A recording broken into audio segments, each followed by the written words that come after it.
What's going on, fellow A-Plusers? It is I, your host, Adam Perez. We're back once again with a brand new live episode of A-Plus Hero Report, your weekly start for your Marvel, DC television, and movie news, streaming live for you guys here this beautiful Sunday morning here in Texas. We got some honorable mentions, some 6 incredible topics as we're going to be diving into the possible succession plan for Lucasfilm when it comes to the future of Star Wars. We're also going to dive into some brand new Superman details, posters that were in fact revealed this week. We're also going to dive into a little bit 28 years later, as it's just around the corner, and another film that's just around the corner. We got a sneak peek at the Fantastic Four. Some new details are emerging as we dive into June and July, ladies and gentlemen, along with your live viewer questions. So sit back, relax, grab your coffee. It's going to be a fun time. I'll see you guys on the other side.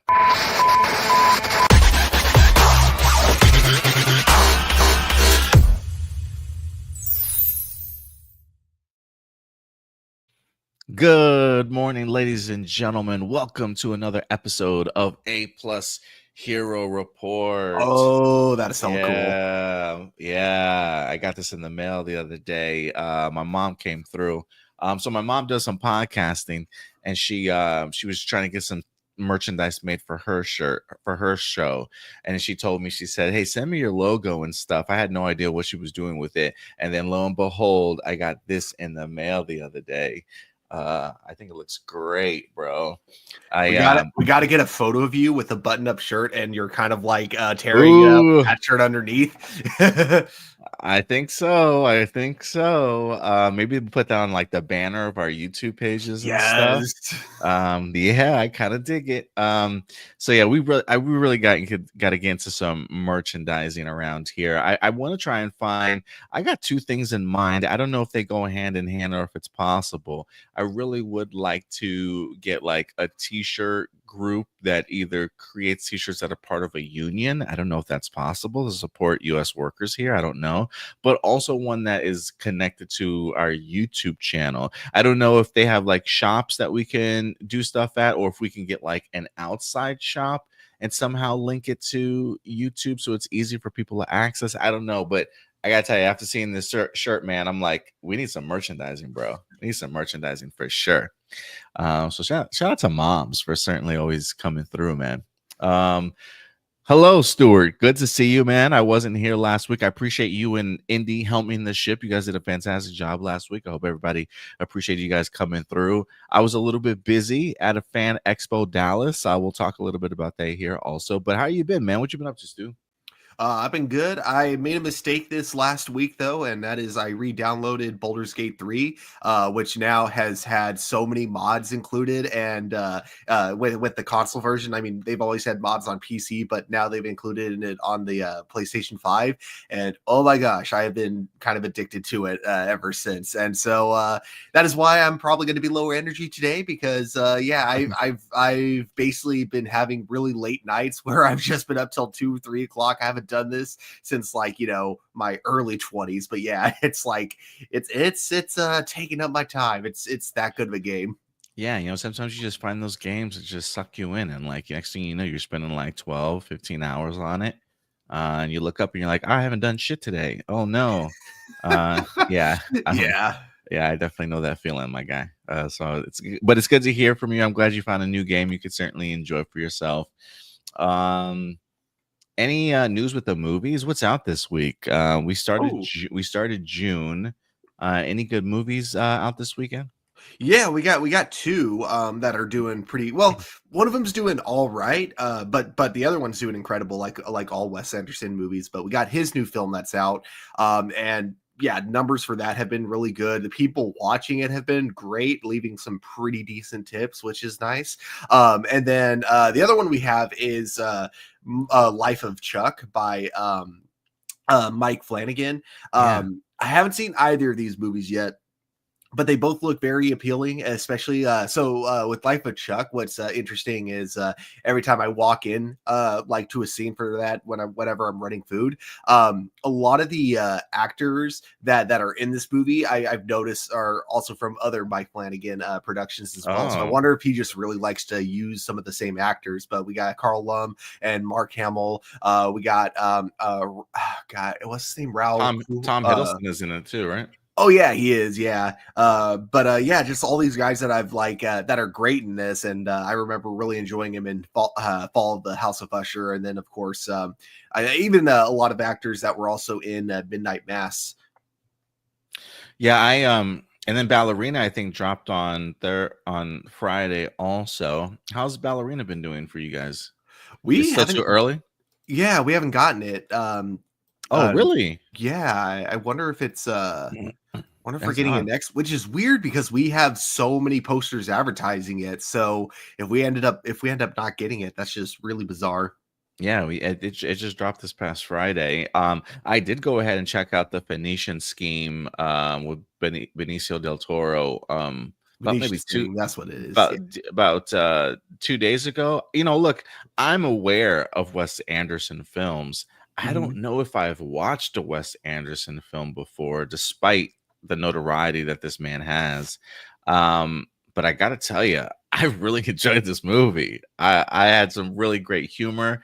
I thought, he's got some really wacky characters, like some really odd characters. I almost feel like that's almost maybe every movie that he kind of does, though. Mhm. So the performances was certainly interesting to say the least, but I think they did great with like what they were like with the characters that they were. They were all really intriguing to me, and the story actually I found myself really enjoying, and I thought the ending was really well constructed and certainly paid off from where we began in their journey. So I was thoroughly surprised. I had a really good time with the Phoenician Scheme.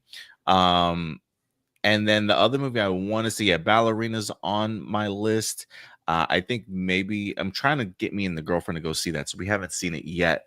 But I also want to see I do want to see the life of Chuck. I remember seeing the Mhm. trailers for it, and it looked really interesting. So we'll see. I'll have to check it out. But appreciate the heads up on what's out this weekend. Yeah. Yeah, what's cool about Wes Anderson is like you will once you've seen one of them, the moment you spot like another movie by his, like any shot out of context, you will know immediately, oh, that's definitely a Wes Anderson Yeah, movie. homie's definitely got a unique style of directing for sure. He directs Like like the camera has OCD, you know? yeah, yeah, that's a great way of putting it. Like the Budapest Hotel, didn't he? I know he did that movie, if I'm Mhm. not mistaken. I heard great things about it, but I hadn't seen it for myself. There's a couple other movies that The Isle of Dogs, I hadn't seen. That's more like clay animation, I think, right? Or like more animation Mhm. stuff he's also done. He's done Um, 2, clay animations, that one, and then also the Fantastic Mr. Fox. Mr. Fox, yeah, a lot of people know about. So yeah, it's crazy that I haven't spent time watching any of his films, but after watching this one, I'm like, I kind of want to see what else he's done now. So I'm really interested. I should be also putting up my report cards for the month of May here by the end of either today or Monday. There's one more film that I want to go ahead and try and watch that released in May before I drop it. But I don't want to wait too long, so I may drop. We did one for April, our top 5 movies of April in their report cards. I'm probably going to do one for May here within the next day or two. So look out for that. Um, but yeah, let's go ahead and give some people some shout outs. Look, we are live. So if you have any questions, thoughts as we go through some of these articles today, we always want to know from you guys. So certainly feel free to participate with us, converse with us, in the comments section or the live chat while we're going through it. And we always love to give people shout outs and praise that are certainly sending us some comments. So let's go ahead and dive in here, man, before we get to honorable mentions. Enrique, hey, Adam, just saw the official trailer for the upcoming Wicked sequel, Wicked for Good, arriving in theaters this fall. Yeah, they did go ahead and drop it. It looks pretty good. I'm excited for it. I really enjoyed the. Mhm. Saw the official new trailer for Dora the Explorer, Dora and the Search for El Sol Dorado, and it will premiere on Nickelodeon in July and on Paramount Plus. I saw that too. Yeah, it looks kind of fun. Not gonna lie. Like I was a little bit too old for Dora the Explorer when that show aired because I was just like out. I just had grown out of that like kind of toddler phase of Yeah, I missed that those phase kind of too. cartoon. But Yeah, like looking at the trailer for this, it kind of looks like I don't think it's the same actors, but it's like I don't it's think very so. similar in tone to the last live action Dora the Explorer movie that they did. In terms of like, it looks like it's just kind of a fun adventure movie, kind of like a Indiana Jones like kind of parody, but like, aimed at a slightly younger audience, of course, but not like the young audience that the original show was aimed at. If I'm mistaken, I think Isabel Merced was the last Dora. Am I tripping? Am I tripping? Uh, Somebody correct me. I thought she was the last live action Dora the Explorer we had. I could be It wrong. is. It's been so long since I've seen the trailer for that movie. I don't even remember. Yeah, it's been a minute. I saw the second trailer for the upcoming Freaky Friday sequel, Freakier Friday. I still, you know what? People say they've seen. I have not seen trailers for this movie. I Oh, have really? to, yeah, maybe I have to look it up. Or maybe maybe I've just completely just overlooked them.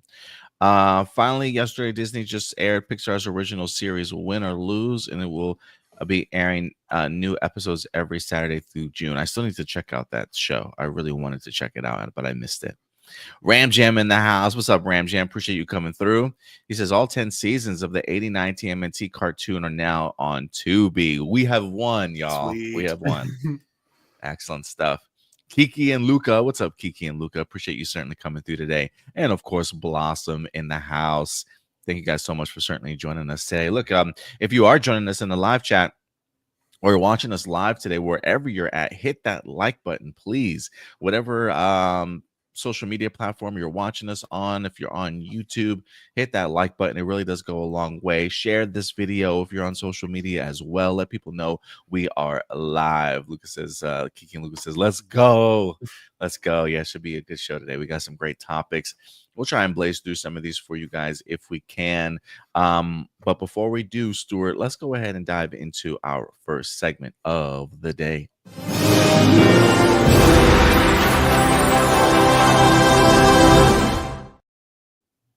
And we're going to get into our honorable mentions portion. For those of you who are new to the channel, honorable mentions is pretty much topics that didn't quite make our top 6 for the day, but felt that you certainly still deserved to know about them. And Stuart, I believe you had a honorable mention you wanted to kick us off with today.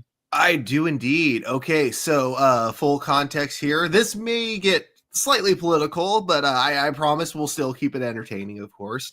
But so South Park is going to be coming to Paramount Plus, and they've dropped a list of episodes that are going to be not available on the Paramount streaming service. Oh, And wow. I just think like the episodes that they chose specifically, it feels like they just put all the episodes up on a board and just threw darts so they could randomly choose. Like, okay, so there's 5 that we all knew were going to be banned because they're banned literally on every other streaming platform, and that's the Cartoon Wars 2-parter, the 201 2-parter, and then of course Super Best Friends. All of those being banned because they depict or they in some way have Muhammad involved within the plot, or he's either that or in Super Best Friends he's actually a character in the episode. So because of that, those episodes are banned. Like, I think it's dumb, but it makes sense, like it, because it's been like that for so long. But when it comes to like all the other ones like on here, there's not really anything like you can point out about these individual episodes that weren't like relevant in other episodes that were available on the series. And yeah, it just comes down to this decision to ban these specific episodes. It just feels like Paramount just kind of being like, "See, we're progressive. We're on top of things, even though we're just choosing this all at random." I don't know. Again, if someone can explain why these episodes specifically, and not like if someone can actually provide like a reason, something that these episodes have that other episodes don't, like. I'm all ears, but again, I just cannot think of anything that's in these selected episodes that you can't also like point out from several of the other 200 episodes that have aired over the past several years. So I don't know, it's just bizarre to me. And I felt like bringing that up. The one kind of thing that I could kind of see being an argument, but again, there are so many other episodes to choose from, is that I know that when it comes to anti-Semitism, Paramount, this was something that Nathan Fielder kind of exposed on his show, The Rehearsal. By the way, Adam, have you seen The Rehearsal? No, I have not. Okay, that is a must watch. Okay. I highly recommend it. I actually talked about it with Indy last week. It is one of the most incredible shows you will ever watch. Season 2 came out this year, and it was absolutely amazing. But one of the things he points out is that his episode where he starts this whole charity to basically to put like it's a charity for a museum about Holocaust awareness, right? And the Paramount executives banned that episode because they were like, well, it can come off as anti-Semitic. And so he basically does this whole thing where he looks through Paramount and discovers that it's not necessarily anti-Semitism that they're trying to silence, but it's literally just anything that relates to Judaism. Like, he goes on to Paramount and he's like, if you search up Judaism, like nothing pops up, but if you search up Hitler, suddenly you get like 41 different results. So it's like several different documentaries or something. Obviously, I'm like over exaggerating. I can't remember exactly what the numbers were, but he goes over it in his show. But yeah, all this to say, with Paramount, it's just so weird, like what they're selecting to be strict about and what they're choosing not to be strict about. And if anything, the way they're kind of overcorrecting anti-Semitism makes them themselves come off as anti-Semitic more than anything. But yeah, it's interesting. I, again, highly recommend watching The Rehearsal because he goes more in depth in his 3rd episode of season 2 about this. And I just recommend watching The Rehearsal because it's amazing. Are you still watching the studio? Oh yes, it ended a few weeks ago. Another Did you really like good it? show. I did, yes. Yeah, I've been hearing good things about it. I gotta check it out, honestly. I appreciate your honorable mention, man. Yeah, I didn't. It kind of reminds me a little bit of, not so much with the episodes, but like the choosing what to air and what not to air. Have you seen like certain videos of people that have been like on Amazon Prime and they watch particular movies, and some movies they find have text removed from their movies? So like Robin Hood, the Kevin Costner film, somebody reported like when they start the movie, it's just like a mural on the screen where text used to be, but the text has been removed from like the Amazon Prime version of the movie. And if you go and you put in like the Blu-ray or the DVD version of the movie, it shows like an actual text that talks about like Robin Hood pushing back against like tyranny and like people of the cities and towns being oppressed by the king and stuff and things like that. So like movies for some reason that have this message of like authoritarianism or fascism or like, like tyrannies, tyrannical people oppressing others. They have been finding on Prime that some movies that deal with that or have any type of text relating to it have kind of been removed. And then when it's brought to their attention, they're like, "Oh, well, that must be an accident." And then they How do you accidentally carefully remove text from a mural? There's it was definitely in Robin Hood, and there was another movie I saw somebody had found this on, and I can't remember what it was. So just, one, physical media is still important for reasons. And then, just the concept of like censorship and, these streaming companies wanting you to see what they want you to see. You know what I'm saying? It's pretty crazy, but that's what that kind of reminded me of. Yeah. Other honorable mentions. Hey, man, Luke Cage is back in the news, believe it or not. We've been talking about the story of the Defenders as Daredevil season 2 begins to take shape as filming is currently underway.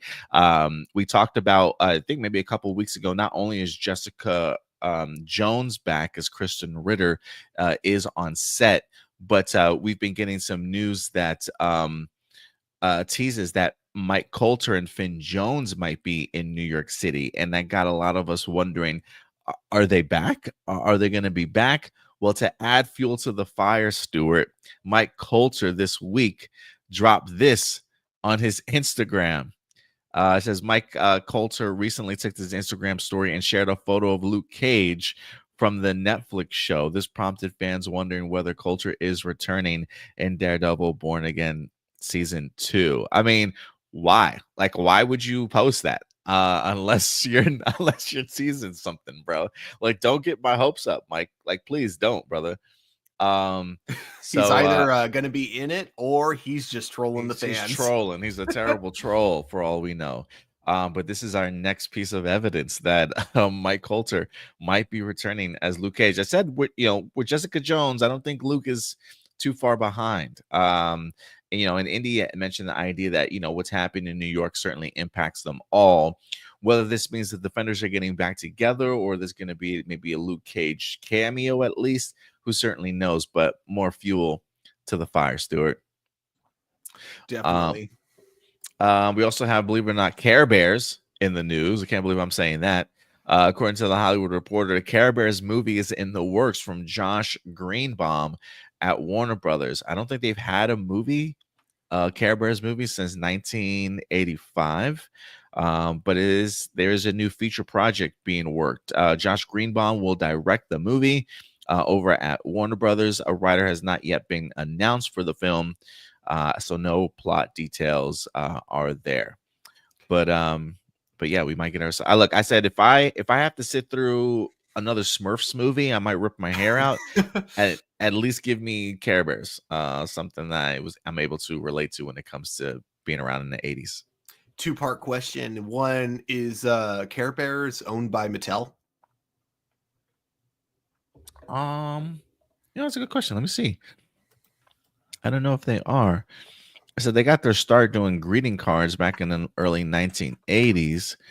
Oh, it says the Care Bear franchise is owned by Cloudco Entertainment, formerly known as American Greetings Entertainment. Weren't they like a greeting cards?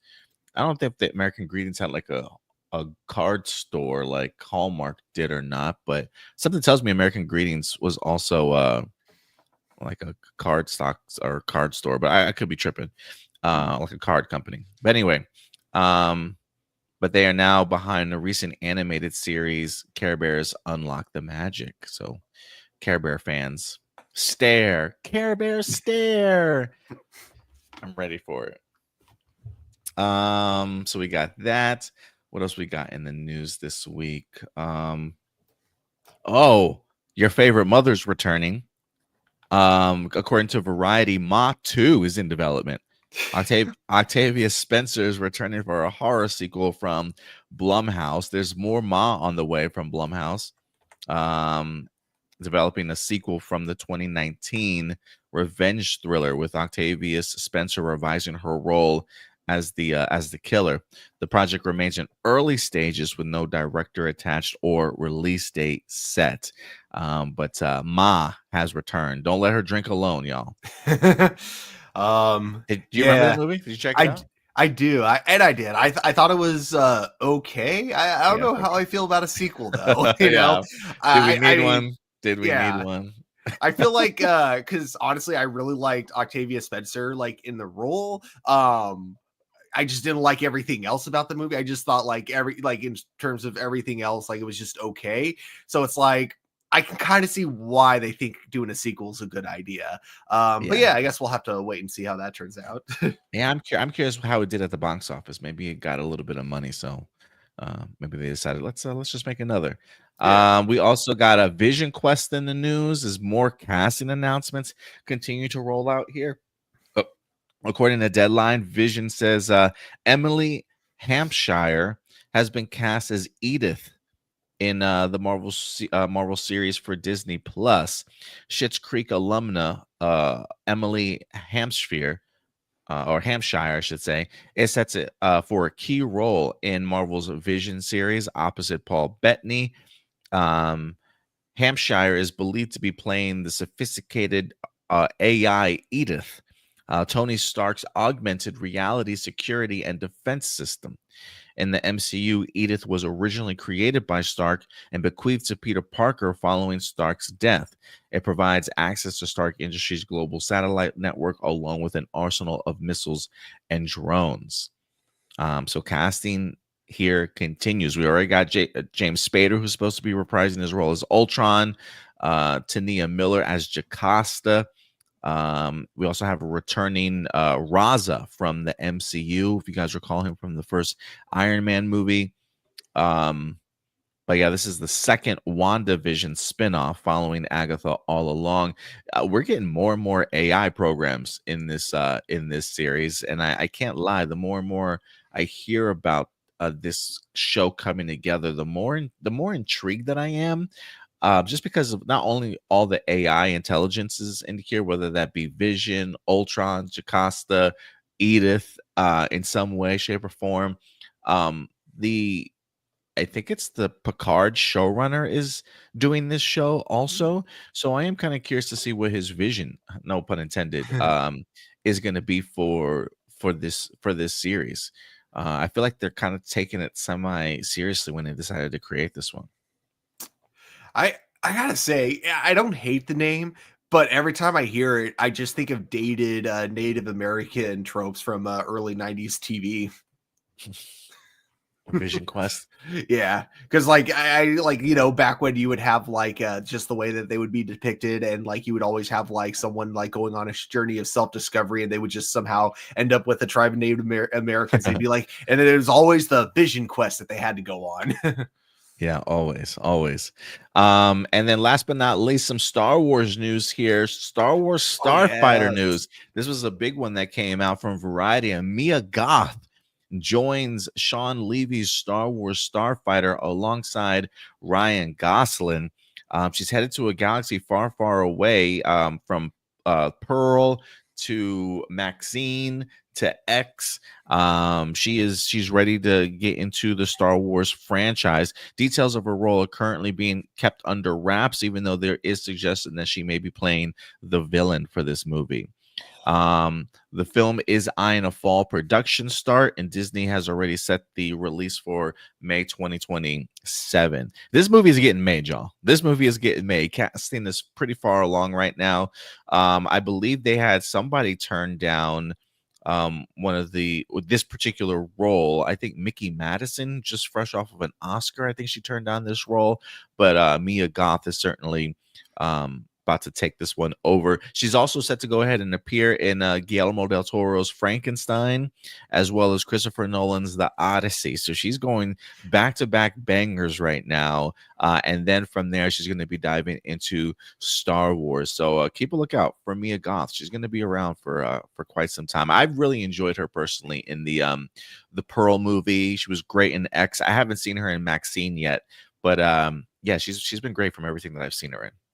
Yeah, she's definitely the example of, see, you can go somewhere with if you start out with horror films. That's Yeah, she's exciting. she's becoming like honestly one of my favorite actresses, and I still think that if Margot Robbie doesn't want to play Harley Quinn anymore, that's who James Gunn needs to look at for his next Harley Quinn. Bro, Yeah. I dig that. I dig that casting. I think that's great. She's very much a scream queen too. Oh yes. She's pretty fantastic. Yeah, I keep thinking of Pearl. She's so crazy in Pearl. Um, but yeah, I think this is a great win not only for Mia but for Star Wars as well. So I'm kind of eager to see how that one turns out. For sure. I am kind of curious what kind of villain she's going to be playing. I mean, I assume like probably someone who like still believes in either the Empire or the First Order or something. Very likely not a Sith or anything in that category. But I do got to say, if she was playing a Sith, I think that would be like a perfect role for her. Yeah, I was thinking that too. And then Marcelino corrected me and says, not everybody's going to be a Jedi or Sith, Adam. I'm like, you're right. You're right. Doesn't always have to involve. And it's called Starfighter. So I don't know. I don't know who they're going to be going up against. I was like, maybe she's like a Sith Inquisitor, but I doubt that they would be Inquisitors around this time. But who knows? Maybe she started some weird kind of like offshoot of what came before, for all I know. I have no idea. There are some details about Star Wars Starfighter that is emerging. Not many though. Let me see if I can find it. I thought something said that Ryan Gosling's character was set to be like protecting his nephew or something along those lines. People were hunting him down or whatever the case may be. I kind of get like Adam Project vibes a little bit, with a twist, but I don't know. We'll see. Any more further details for Star Wars Starfighter, we'll definitely let you guys know. But that will do it for all of our honorable mentions today.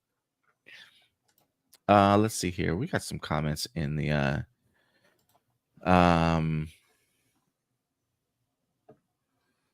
Kiki says Kristen Ritter had a book tour. I wish I knew about it. Would have liked to meet her. I didn't know she had a new book out. Ram Jim says, I hope they do the original theme, talking about Care Bears. Kiki says, I watched Care Bears when I was a little kid. There wasn't much to watch when I was a kid. We had like 7 channels. How are you dating yourself, Kiki and Luca? I'm kind of curious as to how old you are now. Ram Jim says Terry Hawks, the voice of Sailor Moon, was the voice of Shrieky in the cartoon. There was Golden Age era of kids cartoons. That was, she says, Dungeons and Dragons, Voltron, Battle of the Planets, He-Man. We had good shows back in the day. We definitely did. Kids just don't understand what the life was back in the 80s at all. They don't understand having to wake up in the morning for your show to actually be on at a very specific time and then watch it. And then, because nowadays it's like, oh, if I miss an episode, I can just go to any one of my streaming services and watch it there. People are more interested in Wanda than Vision. That might be true, but I think Paul Bettany as Vision has been really good as the character. I'm actually kind of fascinated to see what his character journey is going to be. I think that's kind of why I'm fascinated in Vision Quest a little bit, especially after the way WandaVision winds up ending. I kind of want to see his journey a little bit. So I might agree with you that more people are interested in Wanda than Vision, but I don't think Vision is just like chum or anything like that. I gotta disagree with this comment. Like in the Star Wars part of it, yes, definitely, because we've definitely been getting way more Star Wars TV than movies, obviously, ever since the sequel trilogy ended. But for Marvel TV, I feel like we're going to see a lot less of that in the future, and they're going to be kind of more focused on the movies, just because it seems like they haven't made as much financial success as they were hoping. So it sounds like with their kind of like revamping of Marvel that they're going to be doing after Secret Wars, it sounds like they're going to be focusing more on movies than TV shows. She also says villains need to be older. Younger girls aren't that scary. I don't know. Mia Goth is frightening to me. You gotta watch. Let us know if you've seen Pearl and you still think that. She's so frightening, dude. I'm a star. Yo, God. That's like a stage 10 clinger. That's like serial killer level clinger. That's frightening stuff. That's not somebody you would want to come across. It is frightening to me. Yeah. All right, y'all. That's like every man's nightmare. All right, y'all. Oh, before we get into some live viewer, some honorable mentions, or our main topics. You guys know I went to Fan Expo Dallas this past weekend. We got some great panels that we did some highlights for that we posted up on the YouTube channel. If you haven't checked them out, please go ahead and do so. There's 2 other panels I've yet to drop yet. Highlights from the Christina Ricci panel, and then highlights from there's a comics writer panel in Peter Tomas and Charles Soule together. You probably recognize Charles Soule's name from some big Star Wars projects like Star Wars Darth Vader, who's also the helped launch the Star Wars High Republic novel series with The Light of the Jedi. He's been working on a lot of Marvel stuff lately. So yeah, it was a panel with both Charles Soule and Peter Tomas, and I'm going to post the highlights for that. And then there's another Christina Ricci panel. I had a panel for Smallville, but for some reason, when I got home, come to find out that file was corrupted, and I've been having a really hard time trying to get that specific panel up and running, but it's been brutal. I may not be able to post it. But I had a great time. It was a fun experience, but I went and got some comic books also, because a convention is not complete without comic books. As you know, back in the 80s and then or the 90s, when I used to go to conventions, they were legit just comic book conventions. Now they've turned into big entertainment hub conventions with comic books these days. But I still go because I'm trying to, ever since my favorite artist passed away, George Perez, I've been trying to collect his artwork from his time at Marvel. So I'm really doing like a George Perez collection of comic books where he was the actual penciler, he was the actual artist of it. And I'm starting off with his run on Avengers. I've been really excited to go back to some of these old school Avengers. I think he did from issues 141 up to 202, if I'm not mistaken. So I got his first issue here that he did for the Avengers, 141 here, going up against Squadron Supreme. Issue number 148 also, getting into some classic Avengers stuff. 172. I don't think he drew the artwork in this one, but he definitely penciled the cover for it. We got one with Grim Reaper on here too. Issue what issue? I think this is 160. The Guardians of the Galaxy, which is pretty dope in this one, 167. One of the things I've always loved about George Perez is he's always wanted to fit as many characters on a single page as he possibly can. And he's most notably known for that and his incredible attention to detail. This is issue 168, which is why when it comes to big crossover events, they always wind up getting George Perez for that. When it comes to Crisis of Infinite Earths, which he drew for, and then also like JLA versus Avengers, he also went ahead and drew for. The idea of being able to get multiple characters on the screen in these big bombastic battles is what really always drew me to George Perez. This is issue 195. I got issue 201 also, and then 202 to end his run. This is maybe like one or two other issues that I wound up getting last time. I think I have issue 200 and like one or two more issues from George Perez. But those are some of the classic Avengers stuff that I wind up picking up. But I'm on my way. I'm on my way of my journey for collecting my George Perez collection together. But yeah, man, it's been a minute. But I'm glad that I had the opportunity to go ahead and find some additional issues. I gotta say, if you ever go to a convention and you want to get comic books, Sunday, the last day of the convention, is always the best time to do it, because there are some people that are always willing to give you discounts on things. Like for instance, one of these issues, what issue was it? Oh, it was this one. My man had this one for $30. This was the first time we had Ant-Man, Yellow Jacket, and the Wasp team up in a single issue of the Avengers. And my man was selling this for $30 on a Sunday. And I'm like, bro, how much for that? What can you do on that? He said 25. I said, how about 20? He's like, deal. Boom. Look at that. Save me 10, send me $10. So sometimes they're willing to part with things for cheap on the last day of conventions. But yeah, man, I love George Perez. He's one of my favorite artists of all time. Not just because we share the last name, but I genuinely, and we come from the Bronx, but I genuinely enjoy his work. Man, I don't know what happened to it. I thought it was going to be conveniently like on my shelf over here. But yeah, I have like Crisis on Infinite Earths, and yeah, like you were mentioning, like with how many characters he fits onto like a singular page. It's like in Crisis, you don't just get like one universe of heroes; you get several universe of heroes in several different panels where they're all together. Yeah, it's absolutely amazing. As someone who is not really like, I don't know.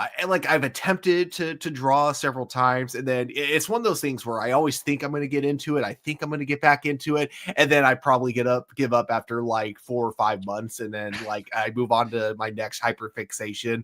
But yeah, it's like it's hard because like for me, it's like if I'm drawing like a photo, I'm just trying to do like a usual 5 team kind of thing. If I'm trying to draw 5 people on a piece of paper, I struggle with just that. So it's amazing when he's able to do like 20, 30 people all together.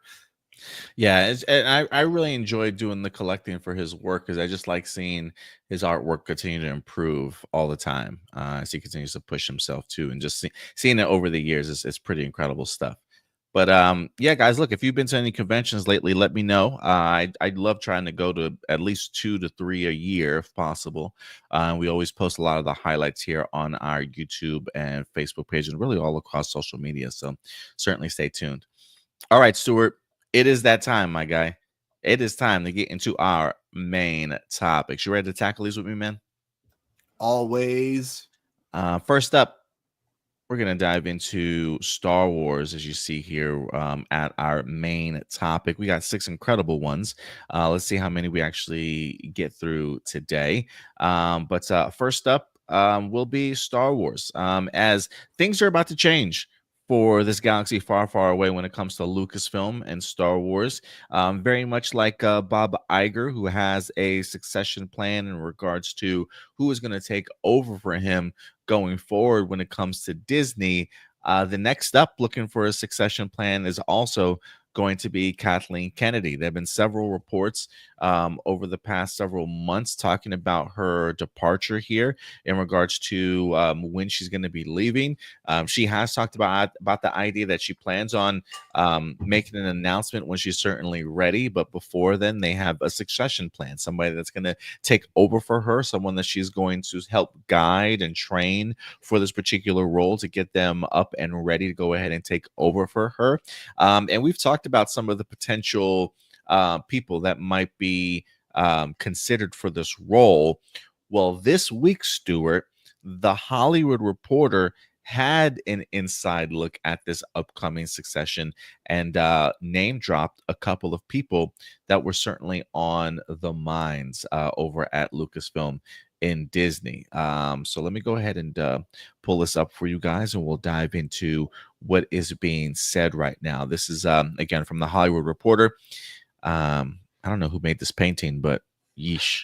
I was gonna say something about it's off-putting. Like something about the smiles are just kind of creepy. It feels like a painting from a horror film. Like yeah, I it was really expecting does. the eyes to like start moving at some point. Yeah, start following you around. Yeah. Inside Hollywood's Succession Wars, a look behind the battle lines of the industry's real-life Game of Thrones, from the ever-shifting power struggles at Disney to the secret machinations at the top agencies. They got some hilarious photos in here. Look at this. I mean, this is the cover of it with the knife behind their back. Like, damn. Ugh, yikes, that's scary. But in this article, buried way down deep, as you can see, oh, look at this. CAA on the throne there. Not messing around.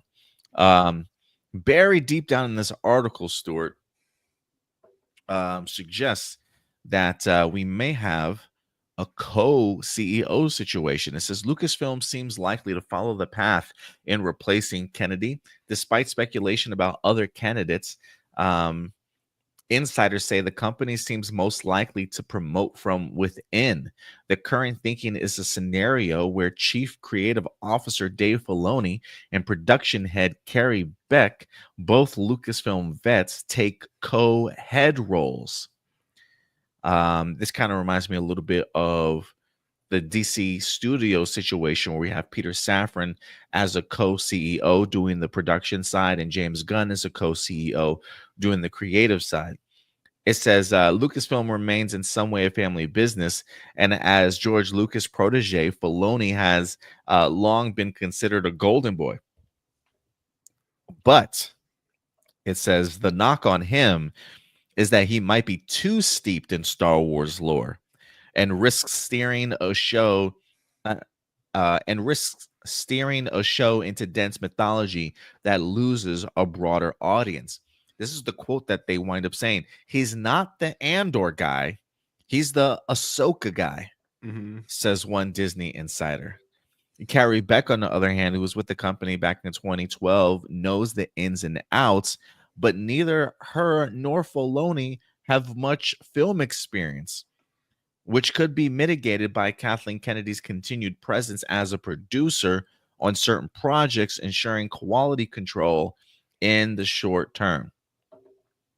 So there are some concerns behind the scenes and worries about Dave Filoni possibly taking over this role. Can I comment on the mythology rich part real quick? Yeah, comment on whatever you like, bro. Cause here's the thing. I get the concern there, but you know what other show, is very much a drenched in mythology type of show. Actually, there's two I can think of, drenched in mythology type of show that you really need to not necessarily need to be a big fan to kind of understand what's going on, but it really helps. Lord of the Rings, the Rings of Power on Amazon, and of course, Game of Thrones, especially the current one, House of Dragons. I think that they both kind of fall under that same kind of category. Uh, and don't get me wrong, I still think that's a genuine, like, it makes sense to have that concern if Dave Filoni were to take over. But I would also not necessarily see it as like a setback, but I see it like kind of as an opportunity for you to kind of make your own franchise in which, because yeah, obviously I wouldn't want every Star Wars movie to rely on you being deep in Star Wars mythology to understand what's going on. But I wouldn't mind a couple more shows like that, like with Ahsoka, for example. I thought Ahsoka was a fun show, and it was definitely a show where you needed to have some prior knowledge of her character from either the Clone Wars or Rebels to really understand kind of where the characters were at the start of the show. I think it definitely helps. But yeah, I think that I think it's a genuine concern, but I also think that there's an opportunity there to make something like, basically, I don't want to say for Star Wars to have their own Game of Thrones, because I don't want them to copy Game of Thrones, but in a way for them to have their own kind of Game of Thrones type show in terms of its mythology. But yeah. Yeah, I know. I totally get what you're saying there. I mean, I guess there's definitely pros and cons to this decision. One, I do find it interesting that the people on at least one Disney person said he's not the Andor guy, he's the Mhm. Ahsoka guy. Which I think it kind of hints at the idea of maybe where Disney would like to take Star Wars after seeing the Andor reception. And that's not to say that every show needs to be an Andor, but the idea of like having a wherewithal to think outside the box, get something creatively fresh and creatively new. Because I think the knock on Dave Filoni right now is that um he continues to just use the same characters over and over again, in the sense of like, we're getting another Darth Maul animated series sort of thing, even though this man's been involved in so many of his, the Clone Wars. He's got a huge presence in Rebels and stuff, right? It's like sticking with what and kind of being too afraid to think outside the box a little bit, I think is probably the worry and concern there. But I would agree with you in the sense that I don't think there's anything wrong with having somebody that's steeped in that mythology. I think that's really important because you do want Star Wars, and especially somebody that was George's protege, to be able to understand what Star Wars is, what it's always kind of meant to be, but also not be afraid to, like I said, think outside the box and allow creators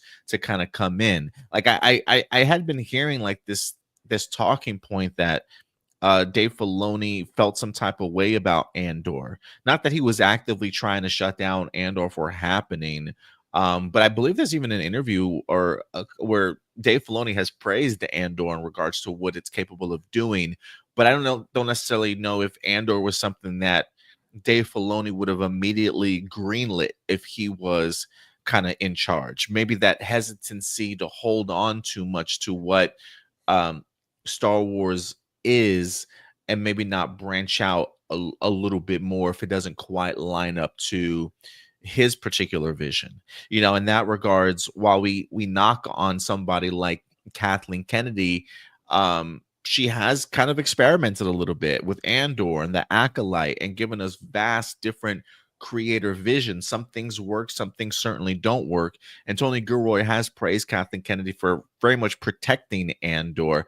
I just don't know if Andor gets green lit or protected by somebody like Dave Filoni if he's in there. And so for me, I this is the impression that I get. And I don't know Dave Filoni as a person, but he just seems very protective. And I understand that protectiveness. I still believe in him and what he's capable of doing.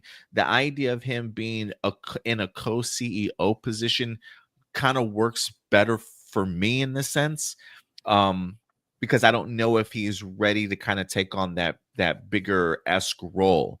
And the fact that him and Carrie don't necessarily have that film knowledge certainly does worry me to a certain extent, in regards to their mindset of keeping Star Wars smaller and contained instead of allowing it to be a part of the bigger audience, or at least how to execute that properly to allow it to be part of the bigger audience. But I think from at least mythology storytelling perspective, I do think he's very valuable to have around.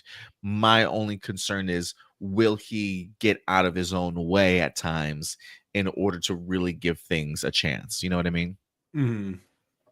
Yeah, that is actually a good point, because honestly, I love Dave Filoni, but the more I'm thinking about it, and that's also not me saying that I believe all the behind the scenes stuff that people are talking about with Andor. I Yeah, think people are, I don't believe yeah, that. Yeah. I don't think that Dave Filoni was actively like trying to, like, shut the show down like people are claiming. It's like, no, I Yeah, I doubt don't that. believe that. But I will also say that I think that if Andor had been pitched to him, he probably would have turned it down. At least I think he would have. I don't know for sure, but yeah, I do kind of agree with you there. I don't like, if he takes over, would he be willing to let people like Tony Gilroy, in other words, someone who may not be like as enthralled into the Star Wars universe as other people, but has a really good story to tell and knows that Star Wars would be the best way to tell that story? Would he still allow that kind of creativity? Because it's something that I will admit is a risk, and it's something that you got to be very sure of before you greenlight. But yeah, it's something that I hope doesn't. I hope we can get more like Andor, and I don't mean like in terms of what Andor was as a show. I mean in terms of not being afraid to experiment with different genres, different tones, different ideas with the franchise going forward. I wouldn't want everything to kind of feel like the Mandalorian and Ahsoka. I think they're both great for what they are, but I wouldn't want that to be the only thing that Star Wars does going forward. And I only say the protectiveness thing, Dave Filoni, in that sense of being too overprotective, and I only say that because he's like that with his Ahsoka character, and the sense that, like, despite some of the pushbacks that we might have given Ahsoka season one, and again, I had my moments of enjoying Ahsoka for certainly what it was, but I definitely have my complaints and think they could have done better.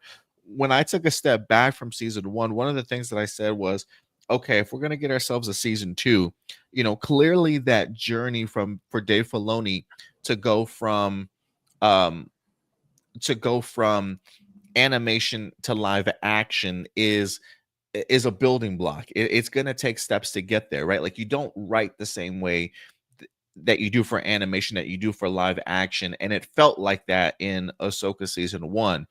And after watching this show, one of the things I said was, I really hope he opens up a writer's room. I really hope that he gets other people in there to kind of help him flesh out season two and write season two. But he's not doing that. Like, see, Ahsoka season two is strictly written by sort of Dave Filoni. And the thing is, like, when I go into season two, I'm hoping that there is some growth in Dave Filoni. That since season one, he's had these experiences and seen what Tony Gilroy has done, or Amanda. I can't remember her last name. The one that's who is it? Leslie Headland, that did the Acolyte. Like, I'm hoping he's learning from all these people in regards to what it means to write for television and live action. And I'm hoping that when we go into Ahsoka season two, you can tell that Dave Filoni has certainly grown in that department. But the idea of him not allowing other writers for others' opinions or perspectives in regards to what he's written for the show is a little bit worrisome for me, in the sense of, like, is he aware of, like, the growth of what the show needs to become? And is he willing to kind of step aside and get other people's takes on things? And so, if he's not willing to necessarily do that with Ahsoka season two, again, I don't know what if he's made those leaps and bounds, but if he hasn't, that would be my concern, in the sense of, like, Is he gonna would he go into this role as the creative side of Star Wars and thinking he's the only one that knows best, in the sense of like, if you do have people that have new creative ideas or visions, if they don't truly line up with how Dave Filoni views Star Wars or where he wants to go next with some of these characters, is it going to be more of a hindrance if it's not quite his idea at the forefront? So that's the example that I'm using in the sense of an action that Dave Filoni has taken that makes me think like, is he able to grow or get other outside insight into this world and his own creatives? Mm-hmm. Yeah, it kind of reminds me of like what we were talking about when the Acolyte comes out. One thing, and I know it's probably not the best example because I don't think the Acolyte is anyone's favorite Star Wars show, but I still think that this was a smart decision on their part, which is to at least like for every Star Wars show have like one writer in the room who isn't a Star Wars fan. And I don't mean like make that the majority of the writers. No. One writer who's not a Star Wars fan with a bunch of other writers that are Star Wars fans. Therefore, if because we all have our own personal bias of what's good, what's bad, when it comes to Star Wars content. And I feel like, if you're a Star Wars fan, you're going to have like this idea of because it works for Star Wars, it works in general. Whereas I think that sometimes you need that outside perspective of, hey, yeah, this wouldn't make sense to someone who isn't a Star Wars fan or to someone outside that, kind of general audience. So, yeah, I think that's something that I hope Dave Filoni does in the future with his other. If he does end up becoming the new CEO, I hope he's not afraid to have writers on the shows that aren't necessarily as big of fans as like other, writers that they have. Like, figure out the good balance is what I mean. Like, like the Force. You got to be like the Force with the balance when it comes to writers. But yeah, and then in terms of like Ahsoka season 2, I hadn't heard that he was basically kind of. So wait, you're saying he's like the sole writer of season 2, or just like it's the same people that worked on season 1? I think he's the sole writer for season 2. Ooh, I okay. don't think there's any like other creators like co-writers or a writer's room that was put together. I think he's the sole writer for Ahsoka season 2, if I'm not mistaken. Ooh, I don't know how I feel about that. I guess that's that'll be interesting to see how that turns out then. Who wrote season 2 of Ahsoka? I'm gonna put it in, but I'm pretty sure it's Dave Filoni. I don't know. Yeah, it says Dave Filoni wrote all 8 episodes of Ahsoka season 2. He's also the showrunner and creator of the series. So he's fully, he's the one shaping the course of the show. I will say last thing is that it'll be funny to see how the fans and sorry, by fans, I mean like kind of the more like negative, not the toxic fans per se, but the negative fans, the ones who have like not really been into anything that Disney Star Wars has produced, including like Andor and Mandalorian. I'm curious to see how those fans are going to react with him as CEO, if the reception for him is going to be positive or negative from that side, or if it'll just kind of continue to be as negative as it's been with Kathleen Kennedy. I mean, it feels. Look, I'm gonna be honest. It feels like people have jumped ship on Dave Filoni already. I think their disappointment in Ahsoka season 1 for some people really kind of turned the tide for Dave Filoni, and I don't know why. Like, and because I still really do like Dave Filoni. I have my issues with the idea of him maybe being thrusted into this role, which feels maybe a little bit too early, too soon for him, sort of thing. But I mean, I can't neglect the great storytelling that he gave us from Clone Wars, or even one of the best animated series for Star Wars in Rebels for some people, right? Like, he's done amazing work in regards to building up these characters. For some people, Ahsoka is their Luke Skywalker of their generation, sort of thing. I'm not exaggerating when I say that. For some people, Ahsoka is that important and meaningful to them. So I appreciate everything that he certainly has done. The only thing that I'm saying is, and I feel like I've said this for a while, people need to grasp animation and live action are just two completely different things. It's just a completely different mindset that I want to see Dave Filoni eventually succeed at, because I think he has the potential to get there. I think he has the potential to be a George Lucas 2.0 in that regards. But I also do think there's a lot of growing and learning, like another 10, 15 years in this business for him to get to that point. So I think he's got a heavy load on him already. And I kind of like the idea that if Kathleen Kennedy does leave his head, that she might still do some executive producer work. And if she's going to be the quality control, I think somebody needs to be the quality control if Carrie, Beck, and Dave Filoni wind up taking over, if that's in fact the role that they're certainly going after. How do you feel about that? Yeah, I think that executive producer, if you're stepping down from your position as CEO, taking up an executive producer spot is the best way to go, because then you still get to like have your studio notes. It's just that now, if the director or slash producer of it has like more authority as to whether or not they get to use that note or not in their film, but you still have your voice being heard, which is kind of like the main thing. So if you do see something that maybe the director doesn't see, that's something that you can definitely bring to their attention. Yeah, so we'll see. We'll see how involved that truly means of Kathleen Kennedy still being involved in Star Wars. But when they don't have that much film experience, um, it's also one of those things too. I'm like, I kept thinking to myself the other day, I wonder if that's why Kathleen Kennedy's trying to push as much stuff into live action movies and start getting created right now, so Mhm. that Dave Filoni has some years of buffer before it actually gets to his own stuff, right? Like Kathleen Kennedy's got the Sean Levy movie in the works, she's got the James Mangold movie in the works, the Simon Kinberg trilogy kind of getting that set up in a work sort of thing. So before Dave Filoni has to not only do his movie, but also kind of take the reins, if that's the case, it's like we got a little bit of a buffer here, Dave, for you to work on this. You know what I mean? Yes. Okay. So I just kind of like thought of this because you brought the show up earlier, but the studio, it's kind of like the way I'm thinking about this whole thing is that like Bob Iger is like Bryan Cranston's character, Kathleen Kennedy, assuming that she is going to be stepping down in the next couple of years. Oh God, I totally forgot her name, but she's kind of like the character that gets fired in the beginning of the show, and then Seth Rogen, who I guess would be Dave Filoni in this case, is the one who takes over. So yeah, I'm just like kind of now picturing that whole studio dynamic in terms of like, but it's specifically related towards Star Wars. So I am kind of curious to see how that plays out, and if like if it's going to be like as complicated as things can get in that show for sure. Like they may have like a great idea for a movie, but then you got Bob Iger going, oh nope, we need to push this specifically, this is going to be your top priority, and if it doesn't make $3 billion, you're fired. I will say Kiki and Lucas says, um, we need someone to bring all the fans together. Yes. Star Wars needs broad appeal. I do think Filoni can do that, but I think Filoni, he's got to nail season 2 of Ahsoka. Mm-hmm. I think a lot is really riding on this season to gain the trust of the fans again, or at least the people that have certainly let him down. Let them down in that regards. But season 2, I think, is going to be a big barometer in regards to that.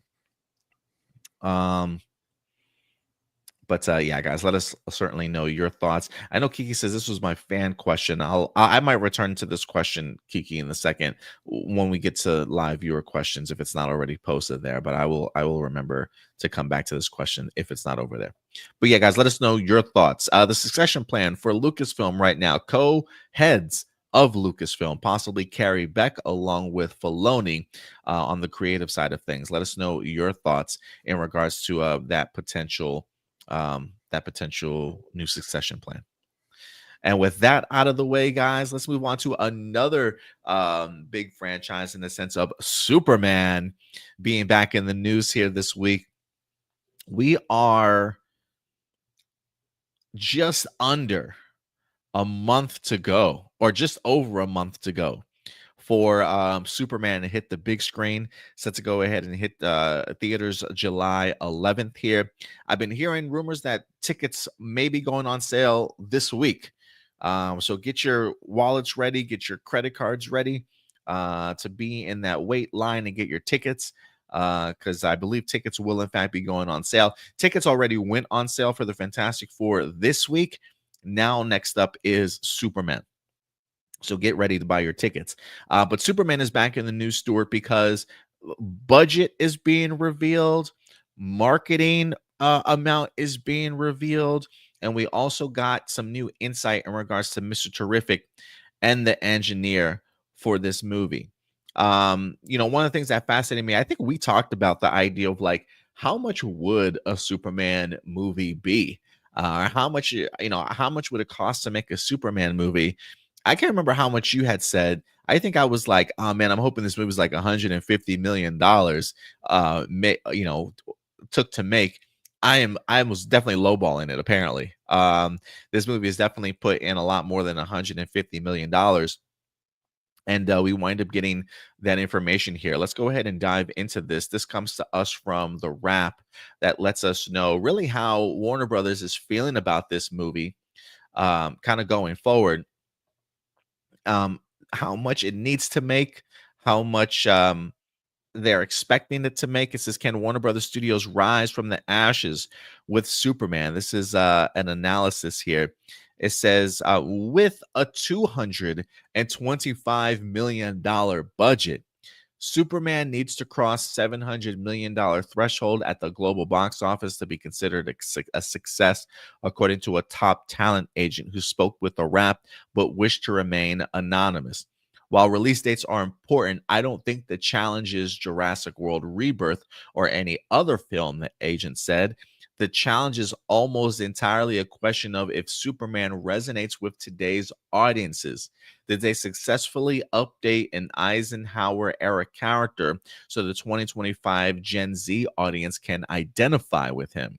Well, that's interesting perspective here. It says the $700 million threshold. The studio itself seems confident.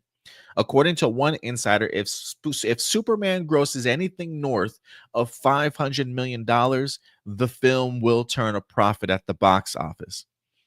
In the court of public opinion, though, it will need to gross closer to $700 million to be considered a hit. Henry Cavill's previous outings as Superman and the Man of Steel, which made $670 million worldwide, and the team-up movie that followed, Batman vs. Superman, cracked $874 million, provide the baseline, but neither film managed to spark universe-building success. The simple, broad recognition of Superman will probably take them or close to $500 million worldwide. But anything above that will be because the audience identifies with the title character. And here's some of the stakes involved. It says Superman is the first film in a 10-year plan, one they laid out back in 2022. The rub, of course, is that Gunn is not just the co-head of the entire DC universe, but directly responsible for the film. And if Superman underperforms, the larger plans face significant challenges. Remember, Superman or Supergirl, Woman of Tomorrow, is slated for a release in 2026, is the only other DC movie currently guaranteed, as it's completed production earlier this year. Given the previous commercial shortcomings of like The Flash and other DCEU movies, DC Studios appears to be taking a cautious approach to expanding beyond Batman. Outside of anything Batman related, DC will most likely wait to react to how Superman performs before deciding on which superhero from their library to tackle next. Greenlighting Supergirl may seem risky, but it extends the universe they are trying to establish and shows a commitment to the larger brand. A Sergeant Rock film to be directed and so forth with Colin Farrell was scrapped in April, further underlining the caution ahead of Superman. Another movie, Clayface, while it has secured a fall 2026 release date, is still undergoing script changes before it moves into production. The insider said Supergirl is a much safer bet than, say, Sergeant Rock, which, despite a good package, is a property with zero awareness in the general landscape, in the greater landscape. There are better superheroes ripe for adaptation in the DC library. This careful strategy is not only cognizant of cooler market for the superhero genre, but also reflects lessons learned from previous Warner's regime failures. So in hindsight, Stuart, kind of talk about the idea that, look, this movie, if it makes $500 million, will turn a profit. But in public opinion, they believe it needs to make over $700 million in order to be a hit amongst the public. And also kind of points out some of the cautious strategy that Warner Brothers is now kind of taking. Even though we've got Supergirl that's definitively coming out, I think maybe the hold on Sergeant Rock is a little bit more of either they canceled it or the idea of like, oh, we just want to push it to next summer for better location filming and things like that. And maybe there's more to it than just that in regards to the hesitancy of depending so much on Superman, kind of where you go next. But how do you feel about what you've heard so far?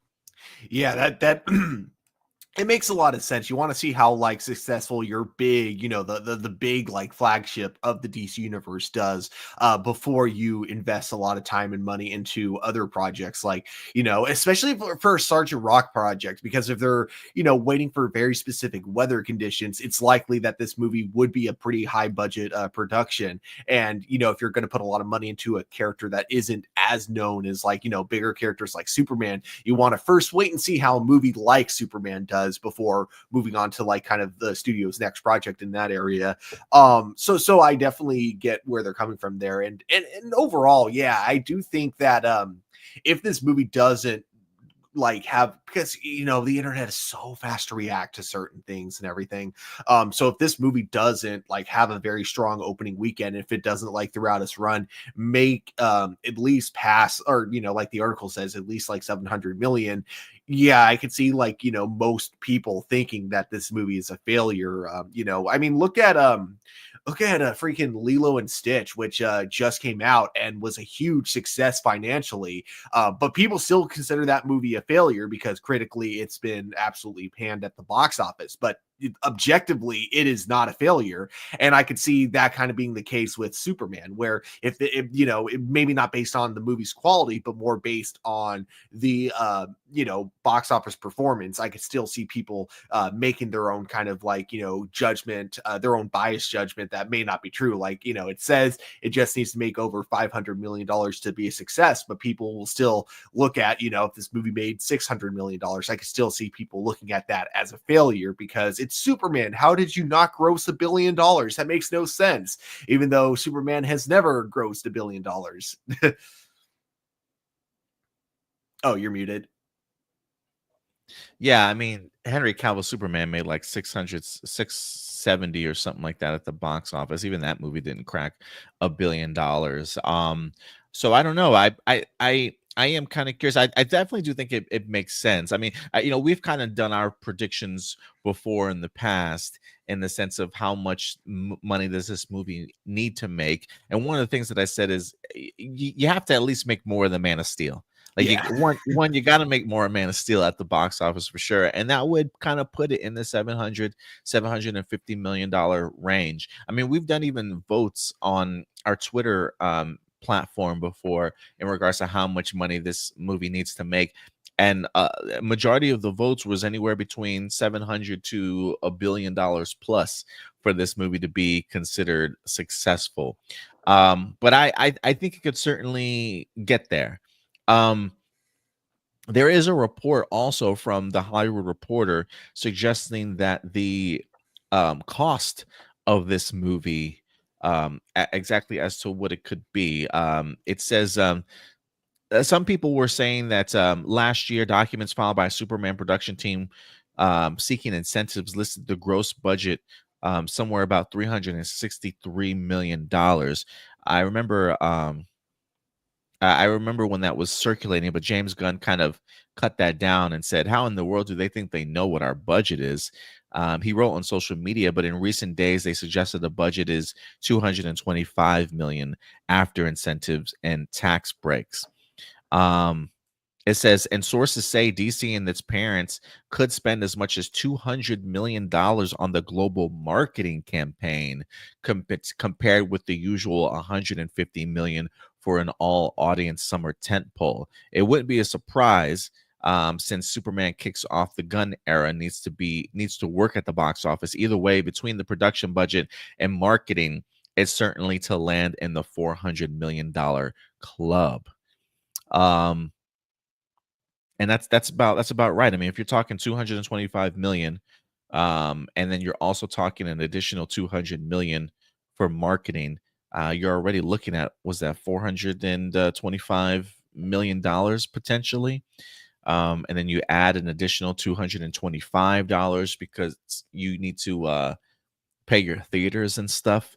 I mean, we're looking about $650 million for this movie to have to make in order to kind of break even in the reality of things. So that $700 million is looking like that's probably the real goal for this film at this point. But the way that the marketing is being handled, Stuart, they feel like it's pretty confident, almost like the money almost seems really well spent. Like in hindsight, we may look back at this depending on how much the movie actually makes box office wise, but from a $200 million standpoint, you can see where the marketing is. Oh, definitely. And it's funny too because I feel like three before we got the second trailer, I feel like they weren't doing enough marketing at that point. But now, yeah, now I feel like the last like week, it's like I agree with you. They seem really confident that this movie is going to be doing really good. So they're just like really pushing the marketing, even showing some TV spots that I think might give a little bit too much away, honestly. Yeah, I've at this point I've honestly stopped watching anything Superman related. Yeah. I'm not watching any more TV spots or anything like that. I'm officially closed down to any new insight when it comes to Superman for sure. But yeah, I do think this movie needs to make over 700 million. I think it will. I would like to get our predictions, Stuart. Box office predictions for Superman. And I'll probably ask this again as we get closer to the release date of this.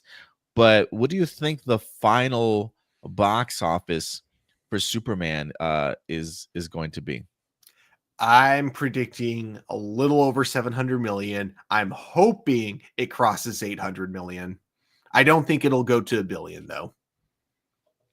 So give me those numbers again. Somebody write this down. My actual prediction is a little bit over 700 million. My hope though is over 800 million. Okay.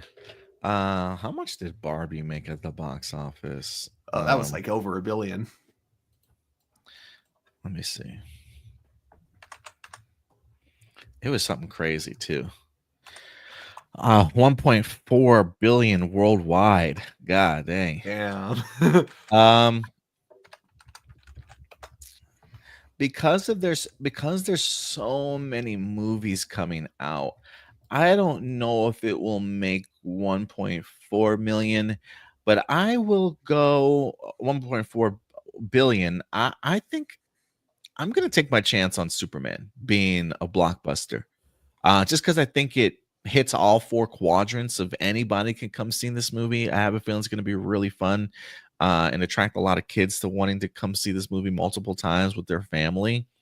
They've got to get out to a really big lead though in 2 week time.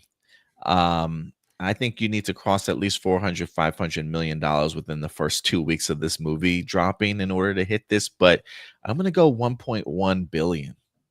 All right. I'm going to go $1.1 billion. It just feels like a zeitgeist moment for movies in the sense of the return of Superman to the big screen. DC launching brand new. I think there's some curious eyes out there. I think this is appealing to general audience people also, not just us social media heads or people that are in the know. I think this movie is going to really appeal to a lot of people. So I'm going to go $1.1 billion by the end of its run. Mm. We'll see though. I am a little bit worried, but we'll see. And then they also revealed some new things. We also got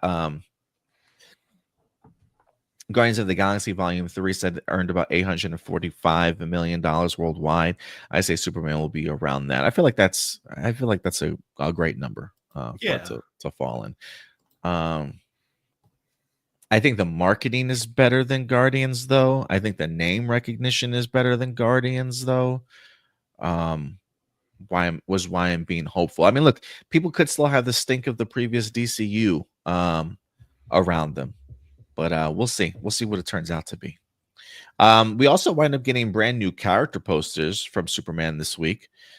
This one we've seen before, but we've also seen the Clark Kent here. I'm not going to post all of them, but just some of them. Superman, Lois Lane here. We got some of the side characters in Hawk Girl. New look at Hawk Girl. New look at Guy Gardner here. We've got one of Lex Luthor. This one is probably my favorite, Metamorpho. And then we also got brand new looks at Mr. Terrific, along with the Engineer this week. And speaking of which, over on comicbookmovie.com, the actors that played Mr. Terrific and the Engineer spoke a little bit about the upcoming appearance in this movie. Let me bring up this article here real quick.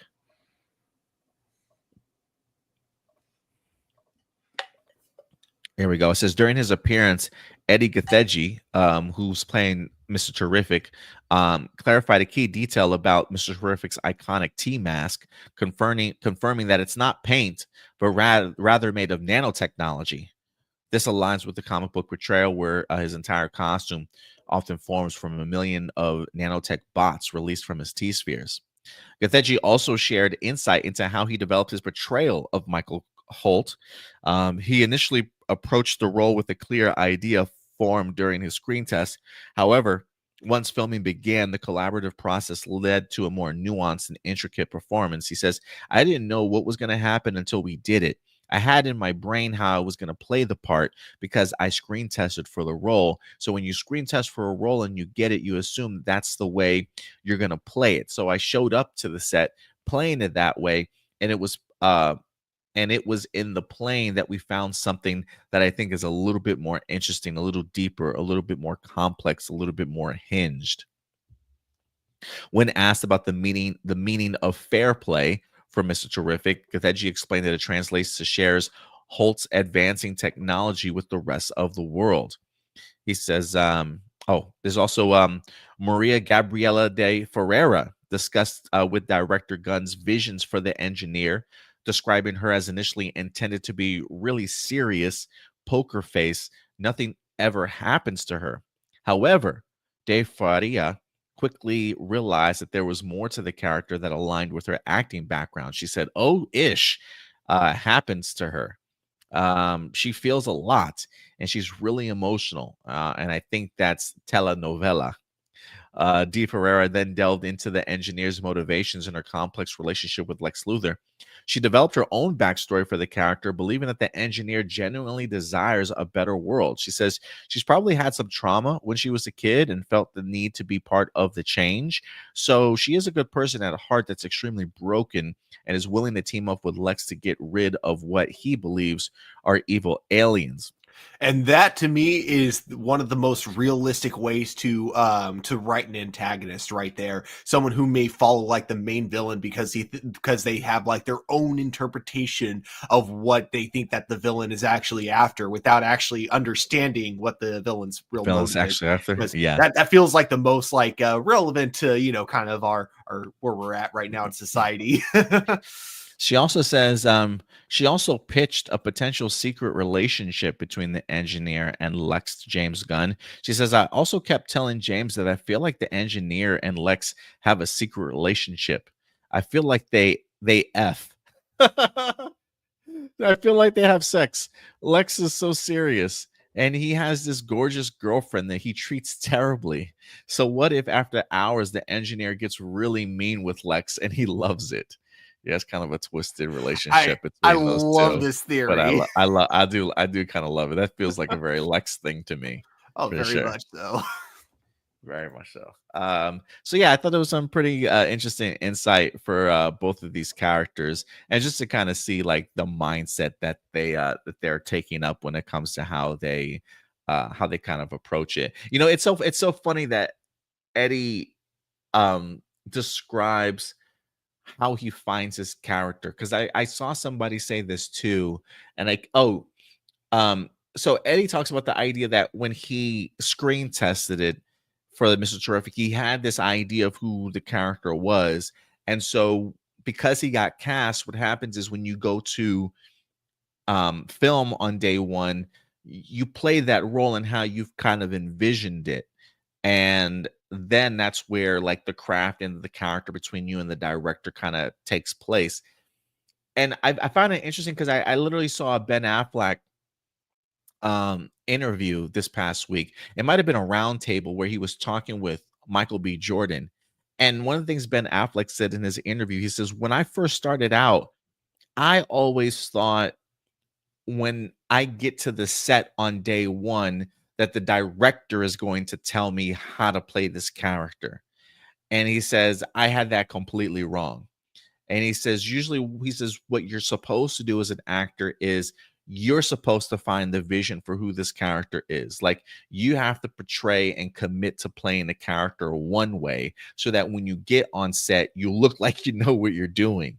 So that when you showcase the vision you have for the character, then the role of the director is to help then guide you into the right direction as to like where to go with, what you've come through establishing, instead of going to set the first day and then having to form that from kind of the ground up. So the idea that somebody that's been doing this for such a long time like Ben Affleck gave that type of advice to somebody like a Michael B. Jordan, to see Eddie at that point of already recognizing that, I just found really interesting in regards to like how actors find their characters. You know what I mean?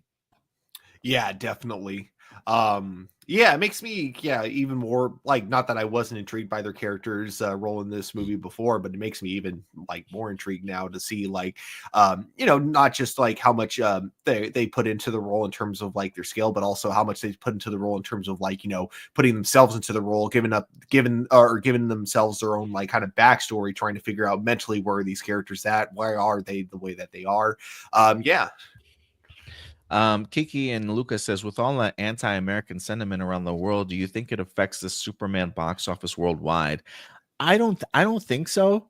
I think people are still going to go ahead and see this movie because I think Superman, especially at this time, with where we're at, I think is hopefully going to resonate some level of hope for a lot of people. And I think based on and I don't know if this sounds weird or not, but I almost feel like Superman is now turning out to be a litmus test of, is there hope in America? Like in the sense of like how people will view this movie, in the sense of what the message is that Superman's trying to get across. And if Superman can have a really great message of like humanity and stuff, and what it's trying to deliver, I'm hoping that people that watch this globally will kind of look and be like, yeah, somebody's got the right mindset, at least still, in regards to the direction, and maybe giving us something hopeful to kind of look forward to. So I don't necessarily think it's going to affect the worldwide box office in a negative way. If anything, I think people will come to kind of see some level of symbol of hope, when I think a lot of us need it these days, honestly. Yeah. Assuming this movie goes the direction that I'm pretty sure they hinted at with the second trailer, with that whole interview scene with Superman and Lois, I do think that this movie isn't going to try to like, it's not going to try to be like specifically political or anything like that. I think it's really just going to try to send an overall broad like message that's timeless, which is the idea Yeah. of just looking out for one another and doing the right thing because it's the right thing to do without like expecting a reward in return. And then also kind of like the challenges that come with that, because that's what it kind of feels like it all comes down to, is that Superman wants to do the right thing, but in doing so, uh like they mentioned him like illegally entering a country and that kind of stuff in order to prevent a war that he had no business preventing, and so therefore he becomes a controversial figure. I'm going based on the trailer. I don't know if this is actually how it plays out in the movie, and so it's like, yeah, that whole idea of just simply trying to do good, how that can even be challenging in today's world where everyone else is like, it feels like no one else wants you to do good. And again, like, what I love about it is that that's such a broad message and it's such a timeless message. Like, you could say that like at any point in period in time and it'll always be relevant. So assuming that's the direction the movie goes in, I definitely agree with you. I think that it is going to have a worldwide appeal regardless. And I think that's one of the reasons why I feel confident about crossing $1 billion, because I just think from a worldwide perspective, I think this movie is going to hit a lot of important buttons, honestly. But yeah, before we wrap up this story, what I would like to do is I want us to also rank our July movies. So like most box office to least box office. And what I want to do is we don't have to give the predictions on how much it's going to make at the box office, but I do want to rank it because July is going to be massive. July, we've got Jurassic World Rebirth, Superman, and Fantastic Four First Steps all dropping. I am kind of curious if this will end up being the highest grossing month of box office of all time, based off what we could potentially get out of these three films. But I want us to rank them. And what I'm going to do is after the release of Jurassic World, after the release of Superman, and just before the release of Fantastic Four, we will revisit these rankings. But as of today, Stuart, out of those three films, who makes the most second and third at the box office?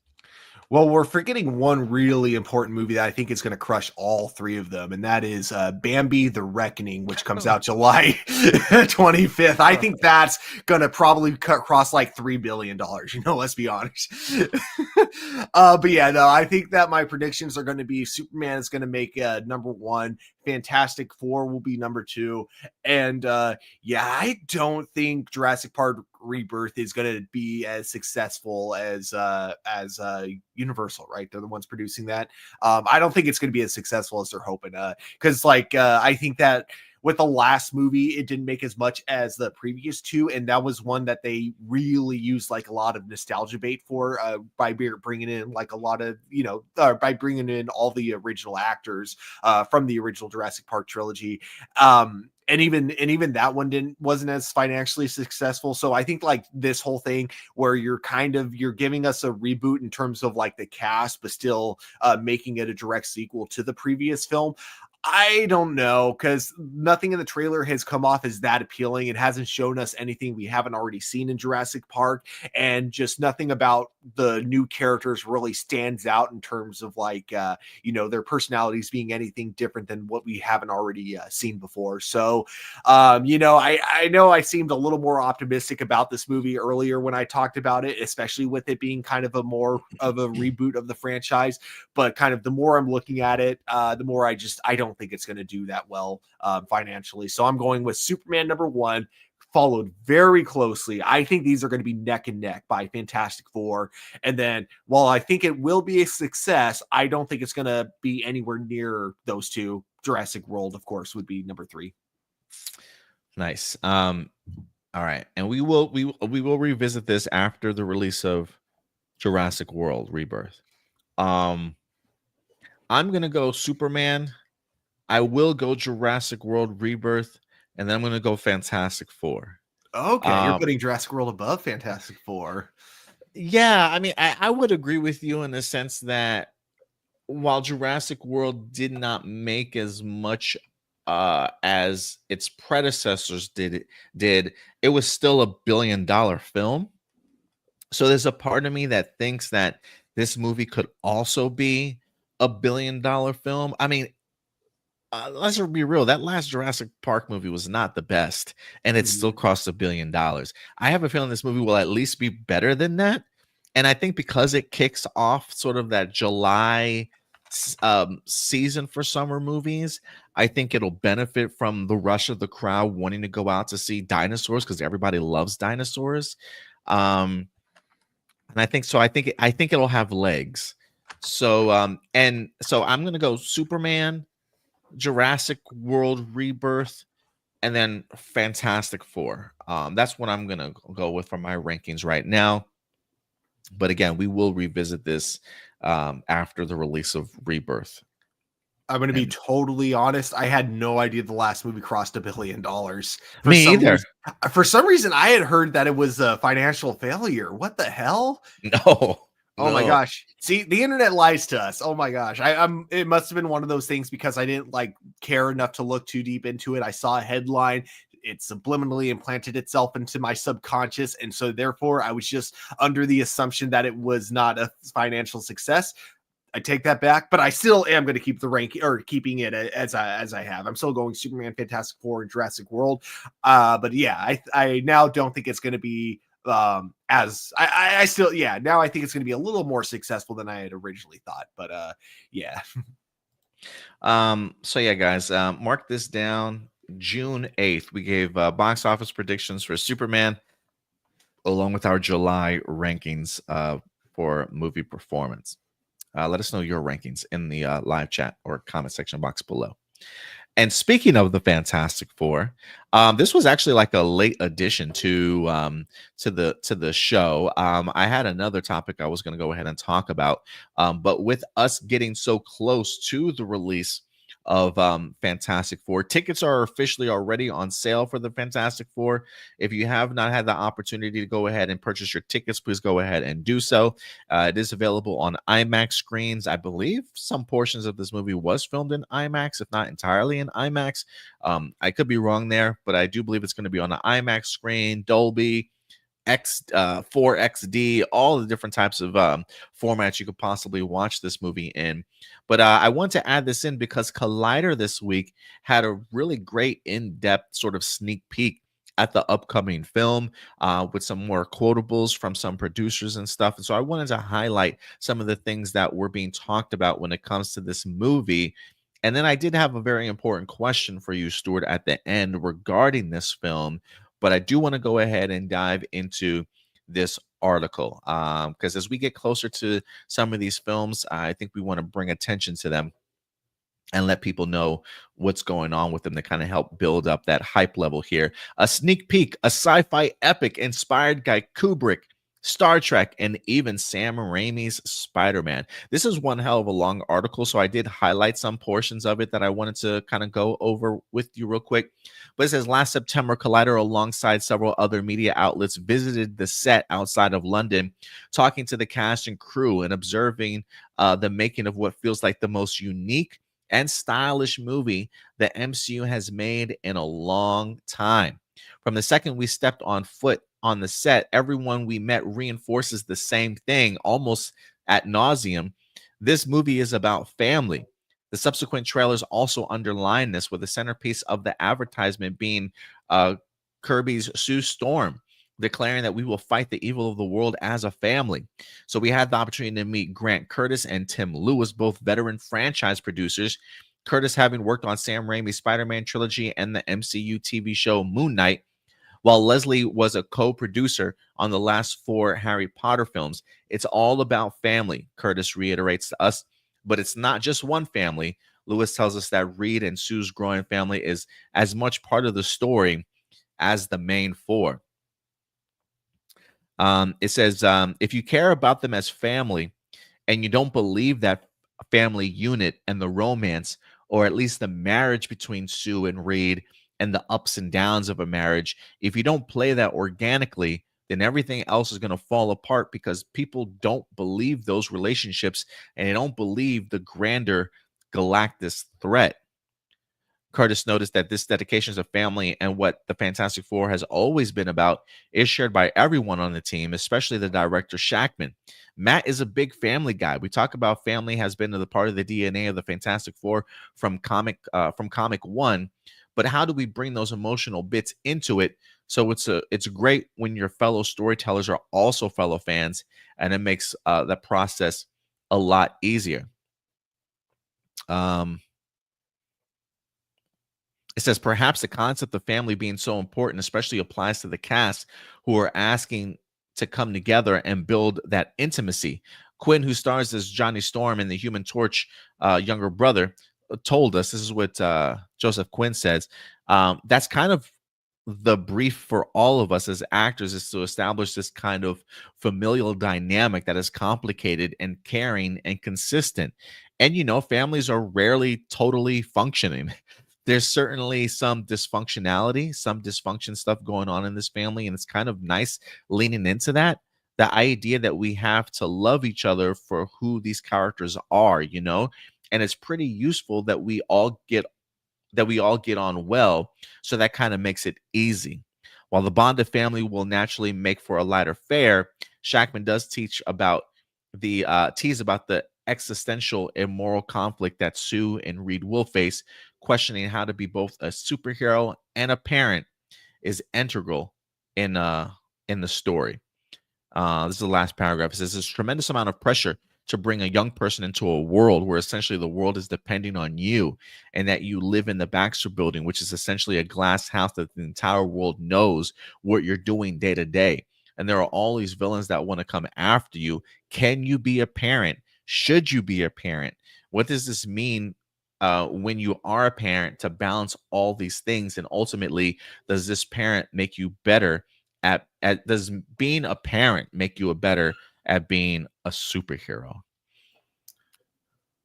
I really hope all these themes that they're talking about aren't just surface level. Because I know that like for like specifically like Doctor Strange, for Thor: Love and Thunder, those two movies in particular, we would talk about articles very similar to this where they would talk about some of the deeper meanings, deeper themes that we get in those films, and then you would technically have them, but they would be extremely surface level compared to everything else, which was just kind of the action, fun banter and stuff. So hearing this with Fantastic Four and hoping, because it's a relatively small cast of characters, and they don't have to worry too much about tying it into anything until the end because it's all in its own universe for the most part. I really hope they are kind of like genuine when they say that these are the themes that we're covering, and we're not just doing it on the surface level, like we're actually delving deep into these themes. That's what I'm hoping we're getting from this. Yeah, I kind of am under the impression that we are. I really do think that that's what we're going to end up getting here. And I only say that because um from everything that I've seen of the trailer, it's been much more character focused than action focused. There are some action pieces that I think we've seen in the trailer, but from like even the exclusive photos that we wind up getting, that's just really all character oriented. It's not like these characters are doing these big grand scale action sequences or anything like that. A lot of the pictures that we get are character and character conflict. They're having some level of conversation sort of thing, right?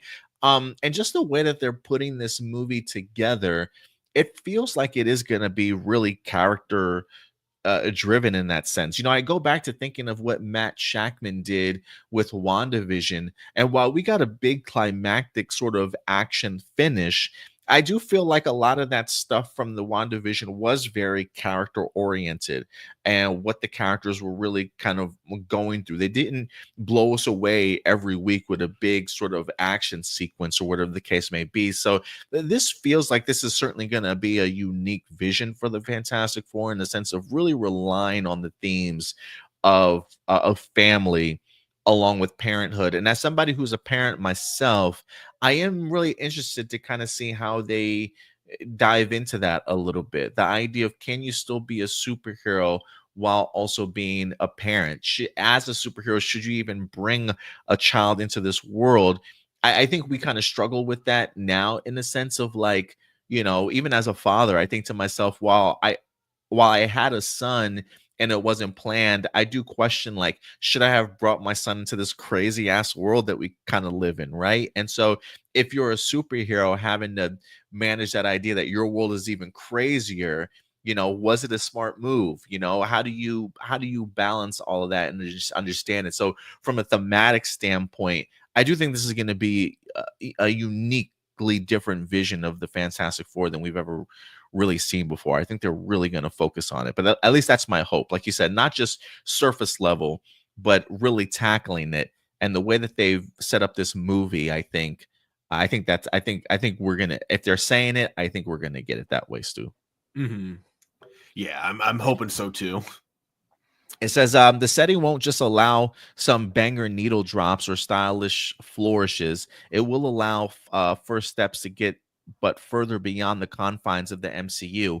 By setting in that period, it's a different world in terms of Marvel. The production has taken great lengths to ensure the authentic 60s ambience, with Lewis adding to their second unit director photographer, used his father's old 16 millimeter camera to shoot some scenes in the movie.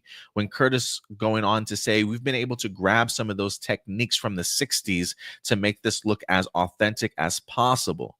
And it's been fun just to see our camera grab some of the stuff off their own shelves too to help make this movie. Where'd it go? Shackman spoke to the importance of this movie being rooted in the 60s culture, saying the comics were created in the 60s and they're very much informed by the space race and that JFK's sense of optimism. It really defined that decade, looking to the stars, and you see it not just in the Fantastic Four, but you see it in Star Trek, which is another project that is all about family and the optimism of believing that the right head and the right heart in combination can solve any problem. You see it in Spock and Kirk. You see it in Sue and Reed. There's some similar thematics that we're dealing with here. He says it was even really important for the costume supervisor. It's really important to our director, Matt, that everything is based on something real and physical. So, however it ended up being in the final project, the origin has to be something real and physical. And we hope that we will give our better character a better rounded, but more believable, more realistic looking when it comes to the final product. He says, in terms of costuming, that implied, especially to the design of the Thing. While Ben is a massive rock man of a being, don't expect something as otherworldly as, say, Mark Ruffalo's The Hulk. Grace still describes Ben as in every way larger than life and always also names him as his favorite character to work on. But the design of this version of Ben will remain deeply human and practical, and Grace and his team have designed this outfits true to scale, including massive shoes and that famous trench coat and hat. It was really important to both Ebon and our director and our visual effects department that we were able to do physical representation of everything. A separate performer then wears those larger clothes on set, but it was important to everyone that Moss was on set every day with his fellow actors, as they didn't have to leave it fully to CGI to bring such a deeply human character to life. Shackman wanted to build miniatures for sets, creating a 14-foot miniature for the team's ship, the Excelsior. The more you make things with your hands and see things with your eyes, I think the more people will believe it when they see it on screen. You know, Stuart, this just feels very just very old school classic level of filmmaking. Like, it does make me wonder the not so I guess maybe the tone of what this movie is really going to be, if they're really going out of the way to make this feel like a modern days 60s film, if that makes Yeah. sense. It's a very nice breath of fresh air, given we kind of got this in Thunderbolts too, where it was like it felt like the first time in a while. Thunderbolts felt like the first Marvel movie since Eternals where they weren't solely filming in like sound stages, where they actually like went outside. They actually created sets that weren't full green screens. They were like actual sets. And it sounds like that we're going to be getting that with Fantastic Four as well. The fact that they got miniatures in this, like I would have never suspected, even in the golden age of Marvel, which I will say, like, to me, the golden age of Marvel cinematic universe, that is MCU Marvel, the golden age was phase 3 to my opinion. Even during that, I never would have expected that they would ever use miniatures in a Marvel movie. And now hearing that we're getting miniatures in this, we were talking about that scene with Galactus and what we saw is like foot stomping down. And I think you were the one who pointed out that looks like a miniature set that doesn't look CG. And, now we got like the confirmation here. Like, that is incredible. Again, something that like I can see other filmmakers still doing, because a lot of filmmakers do love to experiment with old school techniques that still can look good today. But I never would have expected it from Marvel. So this it's so small, but it's such a cool like thing that they're doing. And yeah, like again, we look at the sets and what we've already seen from the trailers, and yeah, it does look like they're really putting a lot of effort into this, and not just kind of relying on the visual effects artists to like kind of make everything look good in post. Yeah, the blending of a 60s style of filmmaking, going back to techniques that worked back then, but also having to modernize this for today's audience, but make you feel like you're transported back to the 60s in the sense of like how you filmed it and stuff is really intriguing to me. So again, it goes back to harp that this feels like it's going to be a really uniquely different Fantastic Four movie. It does say that Sue Storm will the Sue Storm we'll see in the first steps is promised to be much more multifaceted. She's the real center of the four. If you go back through the comics, you realize that Sue Storm is arguably the leader of the Fantastic Four, because without Sue Storm, everyone falls apart. While not naming the past films directly, Curtis does recognize the need for better characterization for women in these films. We had the desire to date aesthetically, but in terms of character and treatment, who should be front and center? It's like, hey, let's tell the best story possible. Something I also got to give a shout out to is with the Thing. So, I like how, even though he's CG, obviously like CG'd over, I do like how they use like an actual suit in order to get the scaling right for all the scenes, so the actors didn't just have to like kind of guess. And then on top of that, I love, because a lot of things didn't work about the 2005 Fantastic Four movie. One thing I will actually majorly defend, up until like the very end of it, of course, is the Thing. I actually think that like that was like the main thing that they got right in that movie, was Ben's character, because just like his overall personal arc that he's going through of now suddenly being this rock monster. And also I love that they even brought in the hat and trench coat, and that we're seeing that in this movie as well. Because yeah, it's like, obviously it's not like anyone's going to look at him in the hat and trench coat and think, oh, it's another person that looks totally normal like everyone else. But it makes sense. It's like his way of kind of grounding himself, making himself feel human as possible. And that was one thing that the 2005 minute movie did perfectly. I think they kind of ruined it at the end by having him suddenly turn really dumb and believe Doctor Doom when he had no reason to believe him. But yeah. Apart from that, everything else about his character arc was like kind of perfect. So I can't wait to see how they like both improve on that and kind of take their own spin on it with this movie.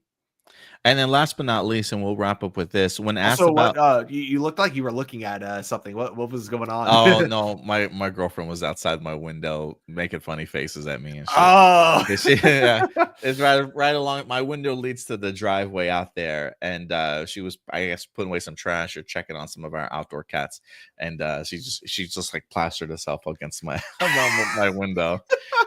She likes to distract me, to say the least. That's awesome.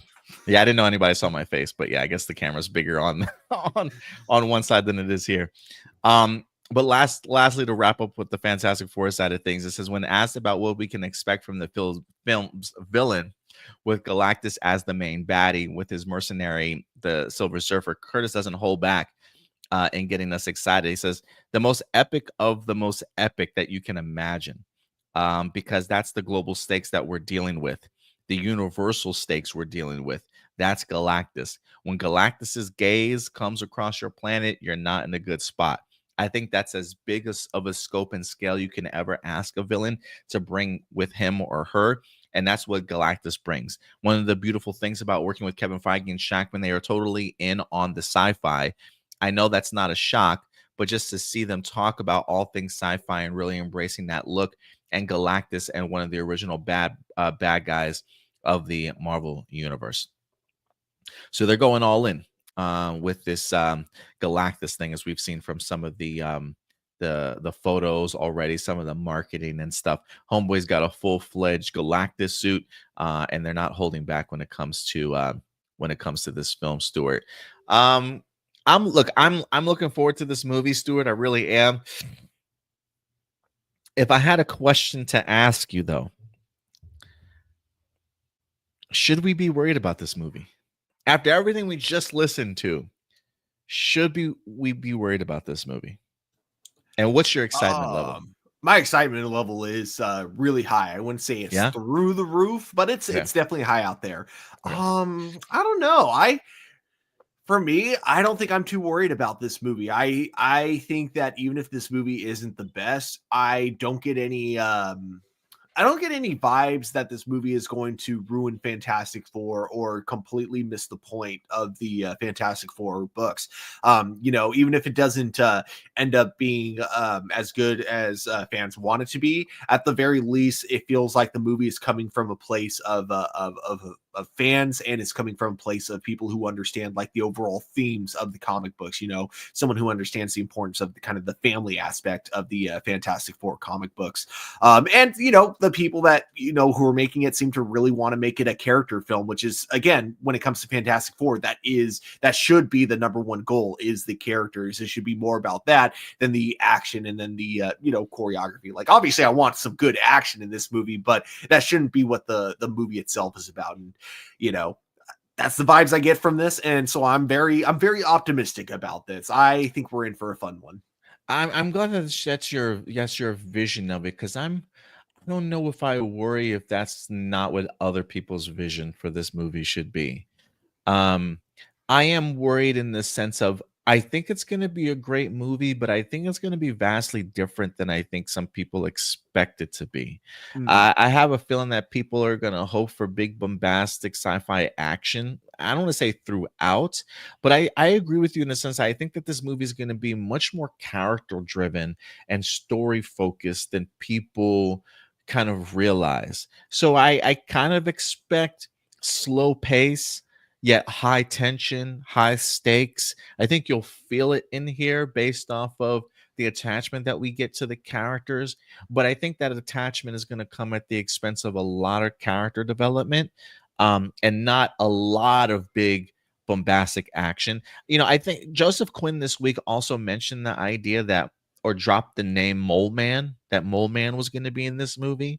And it does make me wonder if maybe we kick off with the action sequence of them taking on a villain in Mole Man, then being celebrated, living their lives, and then the bigger threat of Galactus kind of come towards the end. So I don't know if we get a lot of action pieces in here, but I feel like, based off of what we've seen from WandaVision, I think Matt Shackman will have a much more character and story driven. And I do wonder if some people will come out of this movie like, oh, it's a little bit too slow paced for me, a little bit too boring at times, sort of thing, and not fully hit that MCU sort of big action scale that they were kind of hoping for. Because I think when you start leaning into, and I don't think this is a bad approach, because I think when you start saying we're really taking key elements from the 60s level and 70s levels of storytelling is vastly different than modern age storytelling. And so I do think that this is very much being looked at a very unique and original piece coming out of Marvel Studios that doesn't necessarily feel like your traditional MCU film. And so I think there are going to be some people that will love it in the sense of like, I don't want to say this is going to be like their Joker in a sense, like how Joker was for DC Elseworlds in regards to that kind of Kubrick or Taxi Driver kind of showcase. I almost feel like Fantastic Four could be in that realm of just being tonally different in regards to where the MCU is focusing for this particular story, and may not line up with the expectations that I think some fans might have for what they want to see out of a big MCU Fantastic Four movie, if that makes sense. Mhm. So that would be my only concern. I think the movie's still going to be great. I just have one of those feelings that there will be a portion of fans that are like, it was just okay, a little bit too boring because of where the focus to attention is. Because when I look at the trailers, I don't get big, bombastic MCU vibes from it. You know what I mean? There's very little action in the trailers that we've seen so far. I don't know if that's something that they're just hiding, or it's just not that much of it sort of in it, and it really is a focus on character and family and story. Yeah. I think action wise, he like I won't be disappointed if there isn't a lot of action in it, because yeah, I'm a guy who can watch a fun superhero movie, and you know, there doesn't have to be a lot of action for me to enjoy it as long as the story's good. But I do think that, you know, it's definitely something that fans have come to expect when it comes to especially the MCU itself. So I think that the smart move for them, if there isn't going to be like a lot of action, like in terms of quantity, I do hope at the very least, you know, the quality of the action scenes. You know, you know what, give me like, you know, 2 or 3 action scenes that are amazing, as opposed to like 7 action scenes, you know, that are just, you know, fun. You know, as long as we get a good story. But yeah, I do agree with you. Like, I could see that being kind of worrying for some, you know, Marvel fans who have come to expect, like, you know, basically, you know, 50% action, 50% story. Obviously that was an over exaggeration, but you know what I mean. Yeah, and so yeah, I mean, I would agree with you. I think a story is always key, and if we do get, say, like 2 action sequences, those 2 action sequences, or maybe 3 action sequences, again, this is just my own speculation from what I've seen from the trailers. This movie could be vastly different when we actually get into the movie. I'm just thinking of all the stuff people have talked about, the type of filmmaking that they want to tell us. With story being key, I think if you can give us great characters and you can make those stakes feel larger than life, if you do give us minimal action, that can really elevate those action pieces to be a lot grandier and really pop for this type of film. So we'll see. We'll see what we get. But that would be my only concern. Not so much the quality of the film, but maybe the reception that it might get at the Yeah. end of the day. So we'll see. But yeah, guys, let us know your thoughts in the comment section box below. Blossom says, as a prop maker at heart, I agree with them making the stuffed hand and everything. At least Marvel is having movies go back to their creative roots. It feels like it, at least with Thunderbolts and now Fantastic Four. So we'll see. But yeah, guys, let us know your thoughts in the comment section box below. And with that, Stuart, let's move on to our next topic, shall we? As Alien Earth is back in the news here this week. We are inching ever so closer to this television series for the Alien franchise being a thing. We've had some teases here or there. And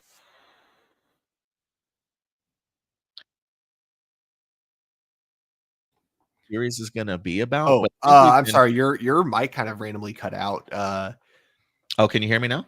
I can hear you now. Yeah. Okay, I wonder what happened. But we have been getting some teases here and there about Alien Earth, but it's been a minute since we actually had an official trailer for what this Noah Hawley's led FX Hulu series is certainly going to be. But this week, we did in fact finally get a brand new look at it. Stuart, have you had the opportunity to check this one out yourself? I have indeed. Okay, good. I wasn't quite sure. I do want to go ahead and share this with you guys. If you have not had the opportunity to check out the trailer for yourself, I do want to play it and get your guys' opinion on it. So this is the trailer for Alien Earth. Let's go. 10, 9, 8, 7, 6, 5, 4, 3, 2, 1.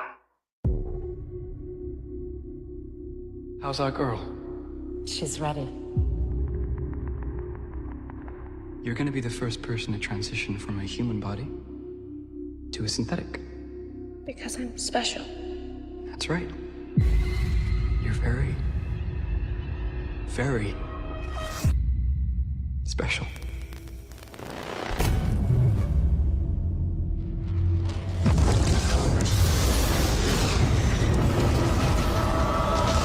We have a downed spacecraft. I want what's on that ship. We can do it.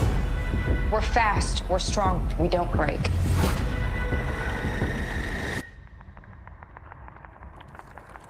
It's like a zoo, but the animals got out. This ship collected 5 different life forms from the darkest corners of the universe. Monsters.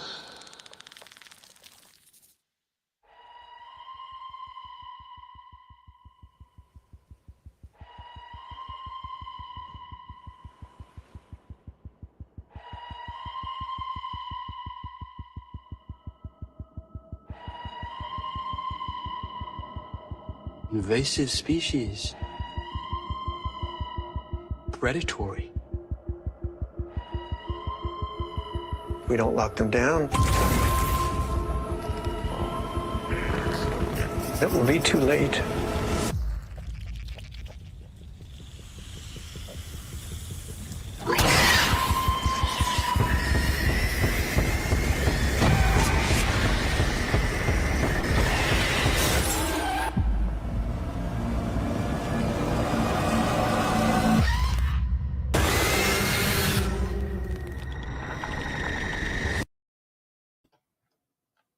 Oh, you're muted. Yeah, it looks like August 11th. We've got ourselves a new Alien Earth series. Stu, what'd you think, man? I mean, that was an awesome, that was a great trailer. I love the concept that it's not just like the traditional alien, but we got like 4 other different species that we kind of see glimpses of, but we don't know what they're going to look like. Okay, I didn't think like this is a nitpick, so it's not like an actual like complaint or anything. I think the line was kind of weird where he's like from the edges of the universe, and it's like universe. Are you trying to imply that like space travel in the alien universe is so advanced that you can actually leave the Milky Way galaxy and travel like that far in the universe? Like, is that what you're implying there? In that case, like, wow, the universe in the alien world just sucks then, because apparently, like, you know, Earth is as good as it gets. So joking aside, though, you know, I'm sure that line was just there because, you know, the guy was just being dramatic for the sake of being dramatic. The concern I have, but I could see this still working, but I am going to point it out as concern, the timeline. And that's because this takes place before the first Alien movie, meaning that the show has to end with either every character dying or every character just unanimously agreeing not to share any of this information to anyone, because we know that no one knows about xenomorphs in like the timeline where Alien 1 and all the other Alien movies take place in. So that's always my like big concern about prequels like this. You know, you could go the Alien versus Predator 2 route and just nuke the entire city. But that just to me comes off as lazy. So I hope they don't do that. So I think that's my concern. Where I think there's a benefit to it, though, is that it gives them an opportunity to tie it more in directly into the Prometheus franchise, which again, while I wasn't the biggest fan of Alien Covenant, I did think that Prometheus, the first one, like had a lot of potential. You know, and I just feel like the problem with Alien Covenant is that instead of really committing to go into the Prometheus direction, they tried really hard to go in this in between. We want to make it an alien movie, but we also still want to continue that story from Prometheus. And I just don't think the two storylines work together as well as the studio was hoping for. I kind of wish they just let Ridley Scott cook and just kind of finish out his like original plan for Prometheus. You know, but with this show, I think that even though we're not going to get like Ridley Scott's vision of it, I do think that we could at least get like a conclusion to that storyline. A satisfying conclusion, maybe not, but you know, that's something we'll have to wait and see.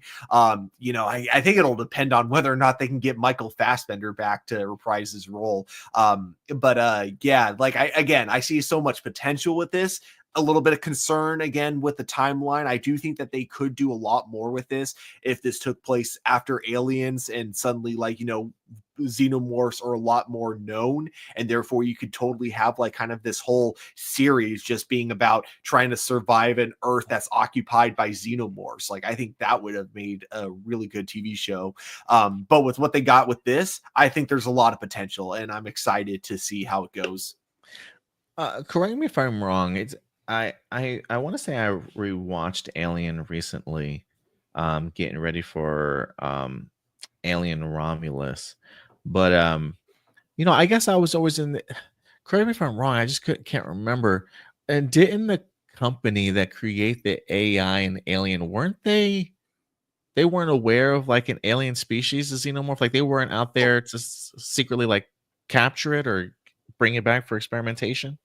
We don't know to the extent of how much Whalen knew about the xenomorphs, but we know for sure they knew more than they were letting on. And then the prequels, yeah, then with Prometheus, it kind of implies that they basically knew the origin of the xenomorphs. They knew about the Prometheans. Prometheans, right? Yeah, Prometheans. Is so I think that they kept it vague enough though in the first one to where they could be as flexible as they wanted to in terms of how much they knew about the xenomorphs. Yeah, because this to me this implies that this is where they learn a lot more about it, and where their curiosity is even more piqued about wanting to go out there in the future alien films and like acquire some of these species for themselves, sort of thing. So I think it could set up a great starting point in a sense. But I also love the usage of the androids in here. Um, the idea of them talking about the idea of her utilizing this little girl to kind of be the mindset for this android. The idea of like the droids going up against the alien creatures looks like they got like an androids task force is interesting to me. At least that's what I'm under. That's what under the implication that I'm under. In the sense of like, we can go out there and take care of these guys for you because we're faster, we're smarter, sort of thing. It feels like maybe they got a couple of androids that are going to be working to capture these creatures. I really have no idea. There is a great shot which looks like uh from behind two heads looking at like their soldiers just being brutally decimated in slow-mo. But I am interested, like I'm always interested in the idea of like these big corporate entities getting involved in something that they certainly shouldn't, and their curiosity getting the best of them and the mayhem that it's going to certainly create.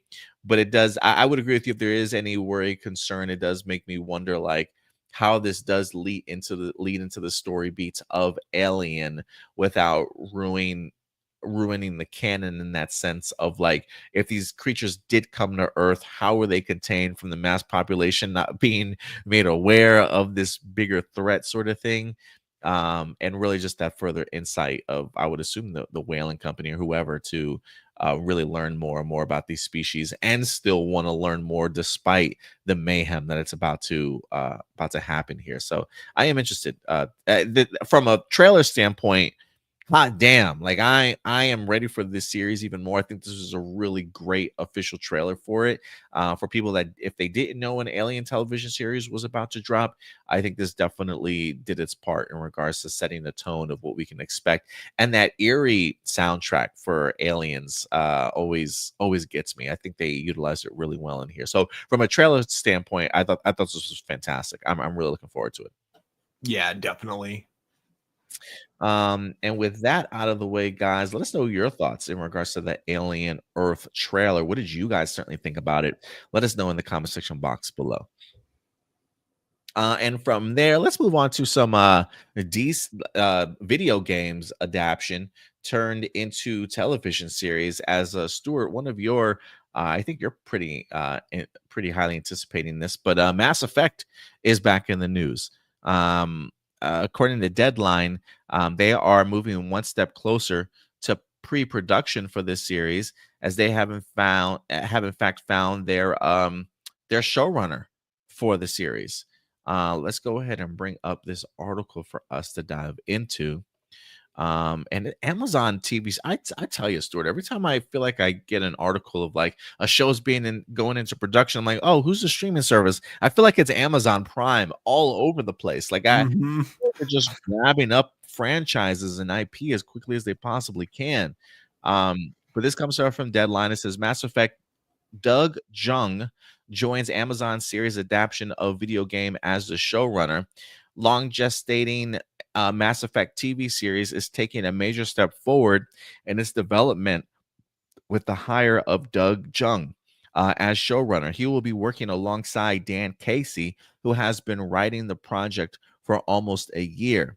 Mass Effect is based on the Electronic Arts best-selling sci-fi game franchise, has been in the works since 2021, with Amazon MGM Studios made a deal with the entertainment software company. For some of Doug Jung's work, it says he's most recently served as executive producer and showrunner on Apple TV's upcoming series, The Chief of War, which premieres August 1st. His series credit also includes Netflix's Mindhunter, which I was a big fan of, Cinemax's Banshee, I've heard good things about that, and HBO's Big Love. And features, he's also co-wrote Star Trek Beyond for Paramount. So he's definitely a part of that sci-fi world, to certainly have delved into it a little bit. But now that we have ourselves a writer already on board with the scripts, now we've got ourselves a showrunner in tow. This sounds like a great first step, or second step, I should say, for this television series actually going into pre-production at this point, and really getting this show made. I think this is something that's definitely going to happen here, Stuart. I'm having good signs here, man. But what about you? How do you feel about the pickup? Nervous, man. I am nervous about this one. I love the Mass Effect video game franchise. It is probably my favorite game franchise, if I'm being honest. So, I feel like I might be a little harsher on this if it doesn't live up to like my kind of idea of what a Mass Effect show should be. So it's gonna be interesting. When it comes to this guy's resume, I haven't seen too many of the movies that he's worked on. I have seen Star Trek Beyond and Cloverfield Paradox. Wasn't the biggest fan of Cloverfield Paradox. I thought it was okay. Star Trek Beyond, though, it was a really fun Star Trek movie. I would say, definitely the kind of movie that went back to its roots. However, it's hard to say how much he actually contributed to this movie in terms of writing, because this movie had like 6 different people writing it, including like Simon Pegg and several others. So it's hard to say for sure how much of that is going to be reflected in the Mass Effect TV series. But at the very least, I can definitely say this guy knows how to write sci-fi. And so that's something to definitely look forward to. I love Mass Effect, so that is why I'm super nervous about the show. But as we start hearing more about the story and what kind of direction, the themes, and that kind of stuff they might be taking it in, I'll have more thoughts on it. But as of now, I'm just kind of nervous.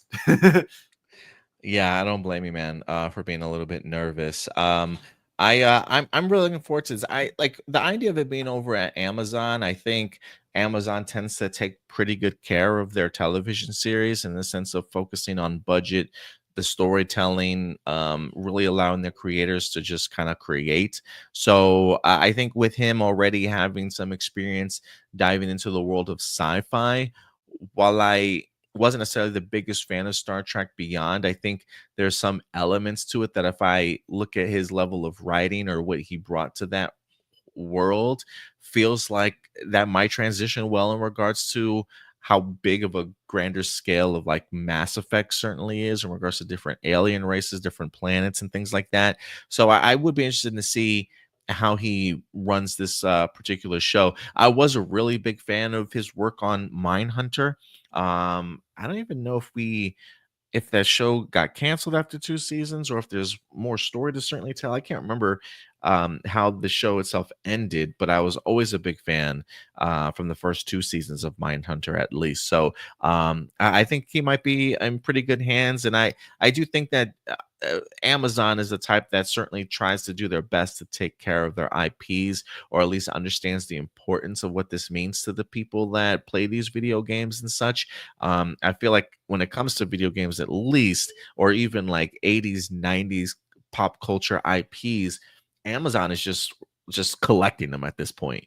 But I do think that they have good intentions of trying to bring this stuff to the big screen here, or not the big screen, but just in a series format. So I'm excited. I'm excited for this one, but I can understand the cautiousness behind it. But I do think that they're certainly taking the appropriate steps to actually get this series rolling.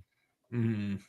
I think also with this being an Amazon show, the budget's going to be big. So one of the things I'm really curious about is with some of the aliens, the ones that scaling wise, obviously, it would be very hard to just put a person in a costume. So I'm curious, like for characters like Krogan, or for the Solarians, who have a very specific body shape, or same with the Volus. I'm curious how much of what they're going to do is going to be practical and how much of it is going to be computer generated. So I'm kind of intrigued on how this is going to look in live action, because the video games have always felt grounded enough to where it could be pulled off, but it definitely cannot be pulled off if they lowball the show. So hopefully the budget, and again, it's Amazon, so I'm not super worried about that aspect of it. But yeah, hopefully they don't lowball it. Yeah, I mean, I hope not, because when I think of Mass Effect, it definitely has a cinematic feel to it for sure. And I do think if you're Amazon, that means you got to put a budget behind it to make it feel on a much bigger scale. What was that recent sci-fi television series? I don't remember. I don't think that was a um was it The Escape? No. What was that? It wasn't The Escape. What was the television series? Maybe it was a sci-fi one where they're like, damn, what is that name of I can't remember what it was now. Was it Raised by Wolves? No, not Raised by Wolves. It was like a group of people that worked on the outer rim of the Mars, like the asteroid belt sort of thing. The Estranged. No, damn it. It's gonna kick me in my ass. I'm not gonna remember what this was, but I do think the money for Amazon has got to be there in regards to big space epic opera almost for this. Definitely grounded with great character storytelling and stuff, but I need to feel like I'm in like Fifth Element level type of stuff in regards to like how vast the world is. So I hope they have good costume designers, good makeup artists, good prosthetic, costume, creature designs and things like that. So I think this show could be massive if approached correctly. Honestly, you said Fifth Element, and I think that's actually perfect. Like, obviously not the exact style from Fifth Element, but in terms of like what they put into the production, I think that's what I kind of want to see in a Mass Effect TV show. I was saying, The Expanse. Have you ever heard of The Expanse? It's on Sci-Fi. No, I don't think so. I heard that show was actually pretty good. That it ran for several seasons, I think. I don't know how long it was, but it's a TV series 2015 to 2022. Takes place hundreds of years into the future where humanity has colonized the solar system. Like I think it levels of a little bit of Expanse and the Fifth Element, I think would be a really great mixture here for something like Mass Effect, but we'll see. Kiki says, gotta run. Thanks for the awesome show. Hey, anytime, Kiki. Kiki and Luca, come back. Always appreciate having you here. All right, Stuart, with that out of the way, let's move on to our last topic of the day. As man, this movie is going to be here before we know it, Stuart, with June. I feel like right now June is like the kickoff to some incredible movies. Not only do we have Ballerina this week, but another movie that we can look forward to. Is How to Train Your Dragon this month too? Wait, no way. Is it? When is How to Train Your Dragon release? Maybe I'm tripping. Is that August? About to find out. 2025, and it is. Am I tripping? I hate when the release date isn't like the first thing that pops up. June. No, wait, it's this month. It's the 13th, so next weekend. Yeah, so we got Ballerina this week. We got How to Train Your Dragon next week. And then the following week, if I'm not mistaken, I do believe it's 28 years later, like dropping like the 20th or something like that.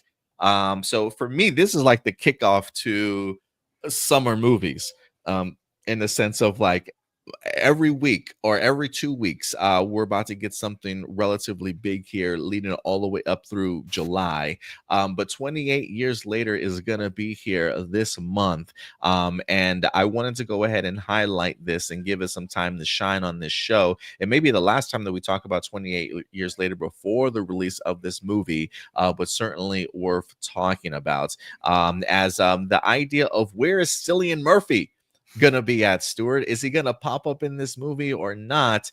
But we got the Danny Boyle, I believe, speaking upon it to let you guys know really the plans behind how they're gonna execute Cillian Murphy in this trilogy here. Cillian Murphy's status in 28 years later and its sequels has been clarified. Director Danny Boyle confirms the star's return and really how big of a role he's going to be playing. He says the question or not Cillian Murphy would return as Jim, his 28 days later counterpart and survivor in the third film in the series, 28 years later has bounced around online quite a bit, particularly since the film's trailer last December revealed an infected character who some thought that was Murphy. They have, in fact, since then revealed that no, that's not Murphy.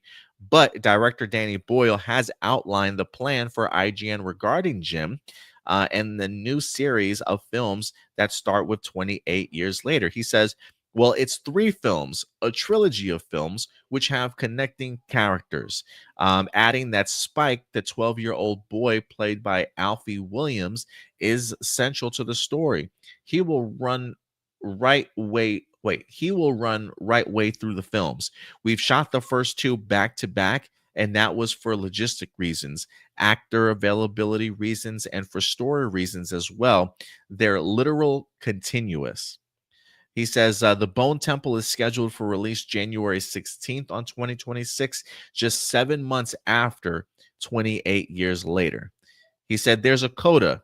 It's not a coda. It's kind of like the epilogue or an end theme at the end of the first film, the 28 years later, that gives you a handover to the second film. Although each story completes itself, there's a handover section to the next film as well. So it's very ambitious. We've got the money for the third one. Oh, we haven't got the money for the third one yet. It will depend on how the first one does, I guess. But hopefully, if we do okay, they'll give us the go-ahead for the money and for the third one. Everybody's standing by for that, really, including Cillian.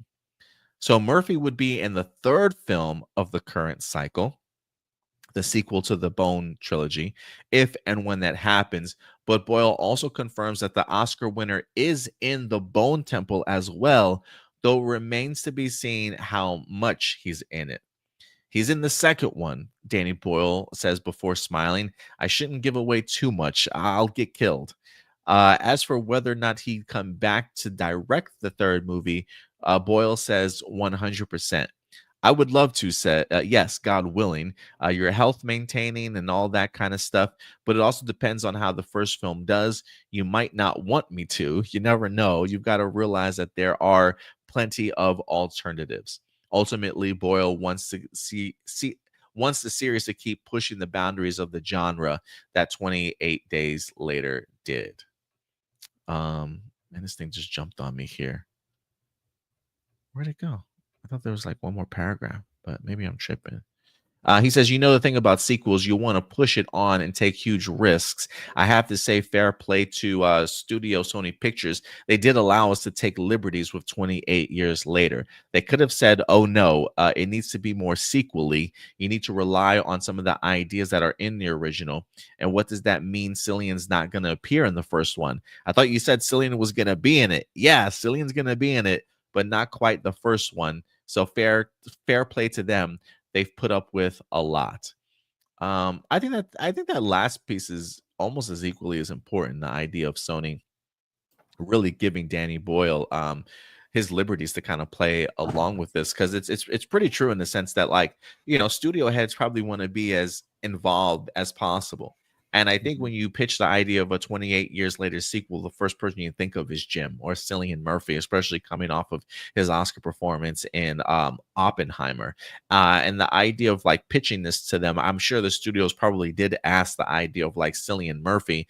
And now you're going to tell me, wait a minute, so I'm going to give you all this money to make a whole entire trilogy, and you're going to tell me I'm not going to get him until the third film and possibly some level of involvement in the second film. So the first one has got to do great without him to even get us to the second one, and we don't even know how much he's going to be in the second one. Yeah, that's definitely a lot of balls from Sony Pictures, but I think they appreciate not only what Danny Boyle has done in regards to his previous work, but also the directors in both Alex Garland along with Nia DaCosta and what they certainly bring. And based off of just, I think, the success of 28 Days Later in regards to the impact that it's had sort of on the quote unquote zombie genre in that sense, and how well received it certainly was. If you're bringing back the original people that did that film, you probably don't want to step on their toes too much. But when you are a studio head, that idea of it needs more action, it's got to be sequely, it's got to have connective tissue pieces. I do think that they can sometimes get in way over their heads. But so shout out to Sony Pictures, who I definitely have criticisms for from time to time, but for them to allow them to do their thing, I think certainly speaks volumes. But yeah, this definitely gives us a better idea as to when we can expect Cillian Murphy. Definitely. Yeah, like hearing that they were hands off, I guess, because when you get a director like Danny Boyle, I guess, yeah, you got to trust that, he knows what he's doing. So yeah, good for them for being able to show some restraint, let him cook, let him do that. Cause yeah, there are two kind of sequel reboots that we get. You get your Star Wars The Force Awakens, fun, but very much like made for the fans, made for the nostalgia, purposes, basically the member berries, if you will. But then you get your Blade Runner 2049, which is like, yeah, there's some callbacks to the original. Yeah, it does connect to the original, but for the most part, it's really just its own movie that just happens to take place in that same world, with the new director's own specific vision that he's trying to tell. He's not relying solely on nostalgia bait to get you to watch it. He's trying to tell his own story that's just, unique to this world. And that's, what it sounds like we're getting out of this. It sounds like they're going less in the Force Awakens direction and more in the Blade Runner 2049 direction. I definitely agree with you there. Marcelino says, I'm surprised that you're excited by the newest 28 Days Later because it's run by Sony. Yeah. Like, what's funny? I was thinking to myself, like, I just saw a movie too by Sony Pictures that kind of underwhelmed me a little bit, and I started laughing and I was like, what movie did they just drop? And you know what movie it was? Karate Kid Legends. Oh. And I remember thinking to myself when the movie first started and I saw Sony Pictures name pop up, I'm like, I usually bust on them for like mediocrity. I was like, let's see what Karate Kid Legends is. And it's just the same level of mediocrity. I try and be a little bit more open-minded for Sony Pictures when it comes to outside of the realm of superhero movies. I try to give them a little bit more of the benefit of the doubt, but Karate Kid Legends just kind of happened to fall into that same realm of mediocrity for me. But I think when it comes to 28 years later, one, I think it's got such a already great foundation behind it, but so did Karate Kid Legends. But I also think the idea of the creators behind it, the original writer, the original director, hearing this, that the Sony Pictures is very much hands off and trusting them for their unique vision. When I hear those type of things, that certainly gets me excited for what they could potentially do. So yes, while it is certainly run by Sony Pictures, I think the creatives behind it kind of give me a little bit more excitement. Maybe I just need to pick better Sony Pictures movies to watch, Stuart. Not to say that they're terrible, but it just happens to be some of the stuff that I have seen by them. Maybe I'm just picking the wrong movies to watch. I also got something that may add to the worry, but they also did produce the Ghostbusters sequels, which I thought are fun, but they're fun movies, but they definitely. To be fair, I was actually a big fan of the first one that they just recently did. Frozen Empire, I didn't mind. It didn't meet the expectations that I wanted it to. I think the first rebooted Ghostbusters was better than Frozen Empire, but I actually liked the way that they were kind of handled. I'm not gonna lie. Yeah, like I thought they were fun movies, but they definitely don't do anything like they're definitely playing it safe with both of those movies. I haven't seen Karate Kid Legends, but like from what I've been hearing, it seems like it kind of goes in that direction too, of really playing it safe and really relying on kind of the nostalgia to get people to watch it. But again, I haven't seen Legends, so I still need to. It's definitely on my list. Marcelo says Sony did make No Hard Feelings, which is seen as the best modern romantic comedy. Maybe I'll have to check it out again. I'm just seeing all the wrong Sony picture movies. To really appreciate what Sony is capable of doing here. But that's what separates 28 years later for me, is really the creatives and hearing the idea of how much Sony is kind of trusting them to be the creatives. So I'm eager for this one. I really am. It's on my most anticipated list, I believe, in my top 5. So definitely paying attention to this one come later this June. But yeah, guys, let us know your thoughts. 28 years later, director clarifies Cillian Murphy's status when he plans to pop up in the trilogy, along with Sony trusting them. Let us know your thoughts. And with that out of the way, Stuart, I think you know what time it is. I do indeed. And now, everybody, it is time for live viewer questions. And we're going to get into our live viewer questions portion of the show. I have to dip out for just a minute or two, but I will be right back. Yeah, sure. Go right ahead. I'll see you soon. And guys, let us know if the volume or music is too loud. I'll go ahead and lower it if need be. All right, cool. Here.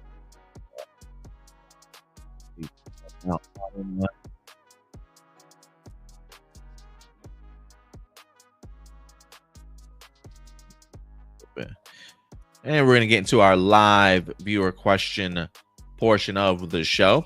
If you ever want to submit a live viewer question over, how do you do that? Let me show you right now. Every Saturday morning or Saturday afternoon or evening, we will post a live viewer question post. Just go over to our YouTube channel, as you see right here. Click on this post tab. Voila. And there you go. Live viewer questions posted 23 hours ago. So yesterday afternoon. We got 11 questions here. Let's see how fast we can get through some of these today so we don't go too over. We have some incredible topics to certainly talk about, but I'm sure Stuart will be here in just a minute. But let's go ahead and kick this off. Marcelino, back in the early 2000s, there was an animated direct-to-DVD R-rated DC movie called Justice League Gods and Monsters. It's an Elseworlds movies where the Justice League are government-funded law enforcement who are willing to kill. Amanda Waller is the president. Superman is a clone of Zod who crash landed in Mexico. Batman is Kirk Langstrom, who in the mainline comics is Man-Bat, who became the vampire-like creature who drinks blood, and Wonder Woman is a lesser-known new god named Becca, who is the granddaughter of Highfather and arranged to marry Orion as a ploy to overthrow and kill Darkseid. Highfather and the New Gods were set up as the Darkseid equivalent for the series. It tells a great story about being a hero, what being a hero actually means, and a sequel was even in early development with a concept art even being shown. New members included Green Lantern, who would have been an alien, much like Abin Sur, Steel, who had been a cyborg, and Mary Marvel, who would have been an African-American 70s disco girl. Did you ever see the movie? And if so, what did you think? I personally have never seen it. I am curious if Stuart has ever seen it. I feel like maybe Stuart has certainly watched it. I did have a pretty good run of watching DC animated films, but I think I fell off when it came to this one, Gods and Monsters. It is interesting that that's the name of the title, and also the name of James Gunn's pitch for his first chapter of his DCU, Gods and Monsters. I remember the cover art for it, and I was really intrigued as to who some of these characters were, because it definitely felt like it was an Elseworlds movie for sure in regards to the animated side of things. But it's not one that I ever checked out, but it sounds intriguing. I do remember the reviews for it being relatively good, if I'm not mistaken. I'll ask Stuart when he gets back if you ever checked that one out, though. Recently, many fans have gotten tired of constant Suicide Squad projects. The fatigue started with the Suicide Squad video game Kill the Justice League, mainly because it was a bad video game and at the time was thought to believe Kevin Conroy's last time as Batman. Even the Suicide Squad related projects like Peacemaker and Creature Commandos have received the same type of criticisms. And then there's a Suicide Squad anime which has mixed receptions. It doesn't matter if it's good or not. People are just done with the Suicide Squad what about you? Do you have similar feelings? Well, I mean, the reception to Peacemaker and Creature Commandos have certainly been positive. Maybe there is some criticisms in the sense of like maybe they're diving into that Suicide Squad style a little bit too much. Um, that may be like the only knock against it, but people are still watching Peacemaker and Creature Commandos, or at least those that have watched it have certainly praised both of those shows.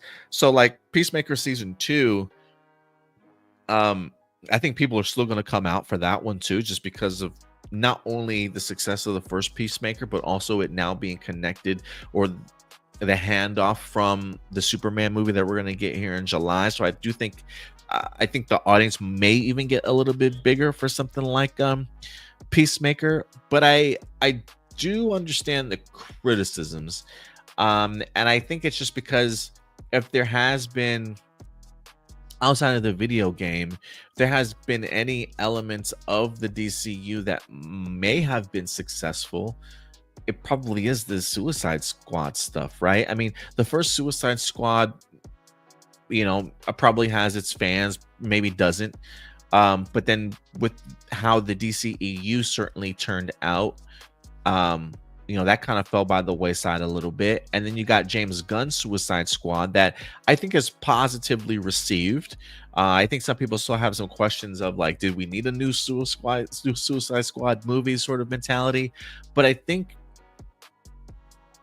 the reception of it, along to what it led to in regards to Peacemaker, I think there's been a lot of positive momentum in the sense of like those projects related to Suicide Squad are certainly good, but I can see the idea of them now it being like oversaturated, like oversaturating the market where people could get tired of it because it's been so much Suicide Squad related stuff in such a short period of time. So I think that's a valid criticism that it's been getting, a fair one, but I would just simply argue, while it is a fair criticism, those projects are still genuinely good that people tend to enjoy, and that would probably be like one of the downsides of those projects, but not enough to get people to maybe not want to necessarily watch anymore or be a part of. But I do think outside of like Peacemaker and Creature Commandos, I do think it's time to move away from that aspect of things. I think now that the MCU sort of has their Thunderbolts a little bit, kind of like their quote unquote Suicide Squad to a certain extent, I think it's time that we kind of move past it. I still think we'll get ourselves a Creature Commando season 2. I don't know what the future holds for something like a Peacemaker, but I would say those things are kind of oversaturating the market just a little bit. So I would caution them to be a little bit more change it up a little bit in regards to who are some of the characters that you introduce us to kind of going forward from a narrative standpoint. It looks like we got Stuart back. Stuart, I got a question for you. Yes. Did you ever see Justice League Gods and Monsters, the 2010 animated film? Not since 2010, but yes, I did see it. What did you think about it?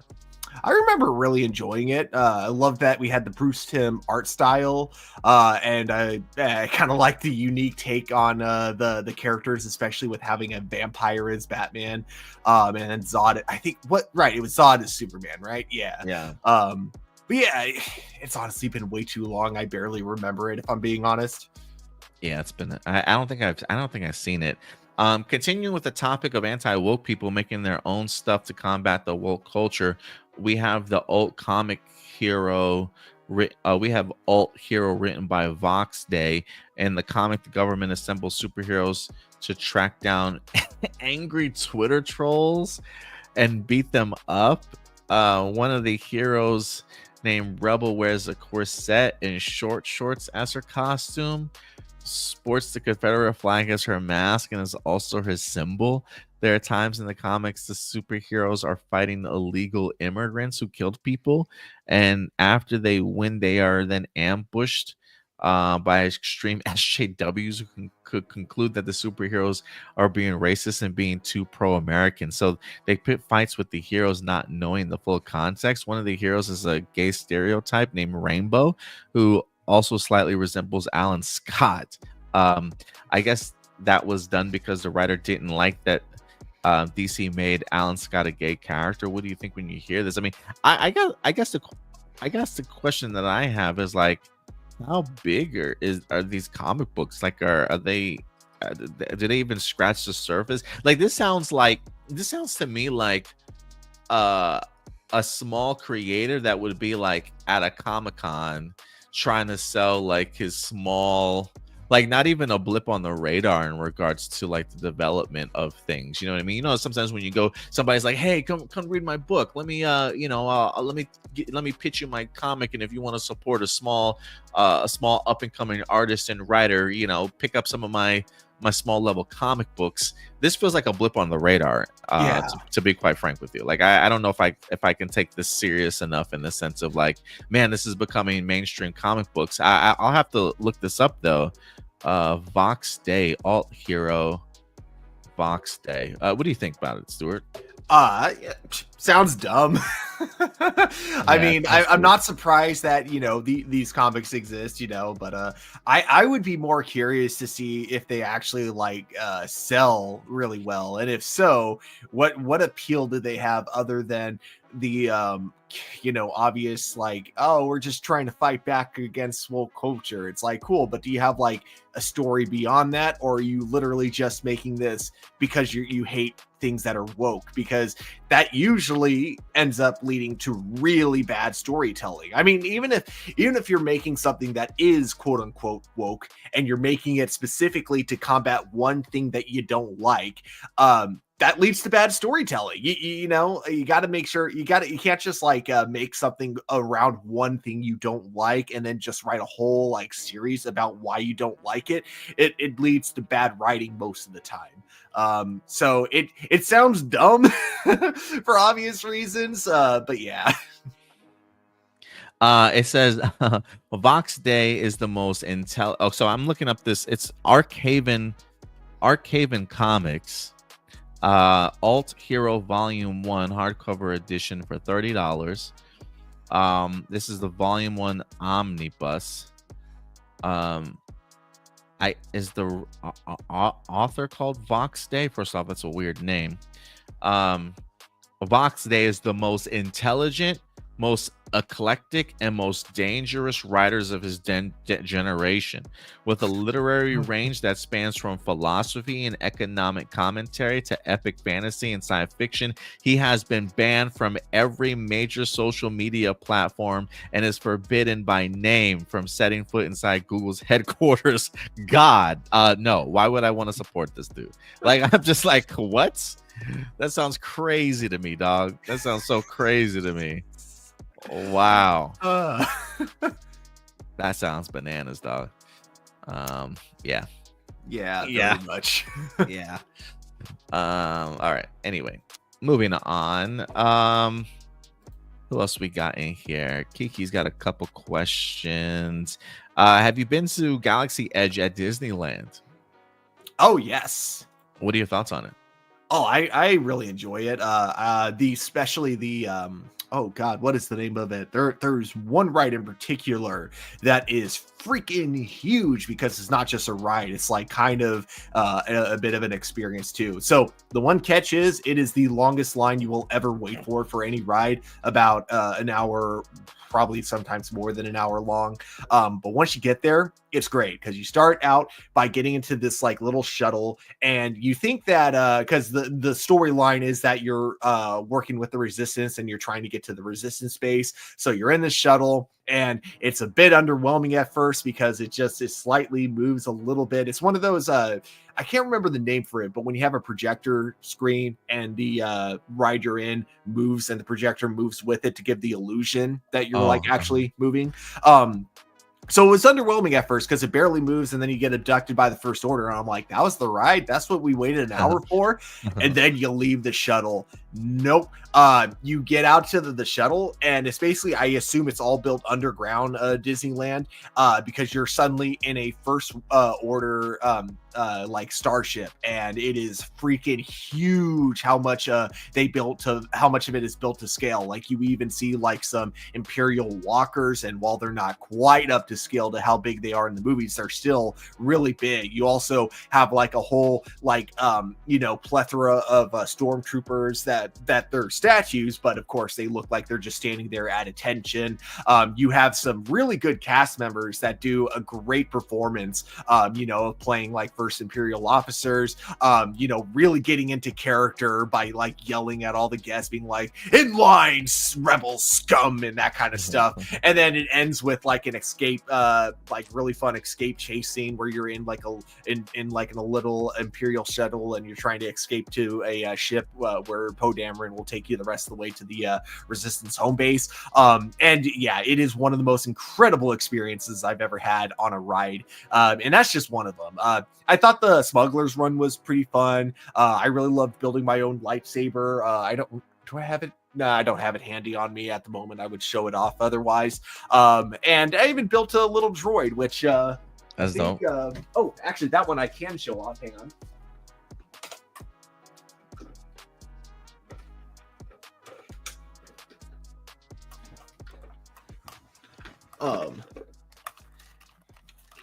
This one isn't mine, it's my fiance's, but I made one that was more based on the BB-8 model. But it's pretty cool because it's remote control, so you can actually like kind of take it for a spin. Yeah, so Galaxy's Edge is definitely a lot of fun. Just your wallet is going to hurt if you want the full experience. I'm just gonna let you know that there. Yeah, I have that feeling. It's one I want to experience, but I haven't had the chance to yet. But we'll see. But that's cool. Thanks for letting us know. Oh yeah. Kiki and Lucas also says, if Fantastic Four tanks, I hope it doesn't, it would make 3 in a row which have lost some money. Where did Marvel go wrong, and can they correct it? Or is it like American Idol? It was on top for a while and it'll never get back to as popular as it was. I think it might be a little bit of both. Usually when you're on top for such a long time, it is hard to stay that consistent.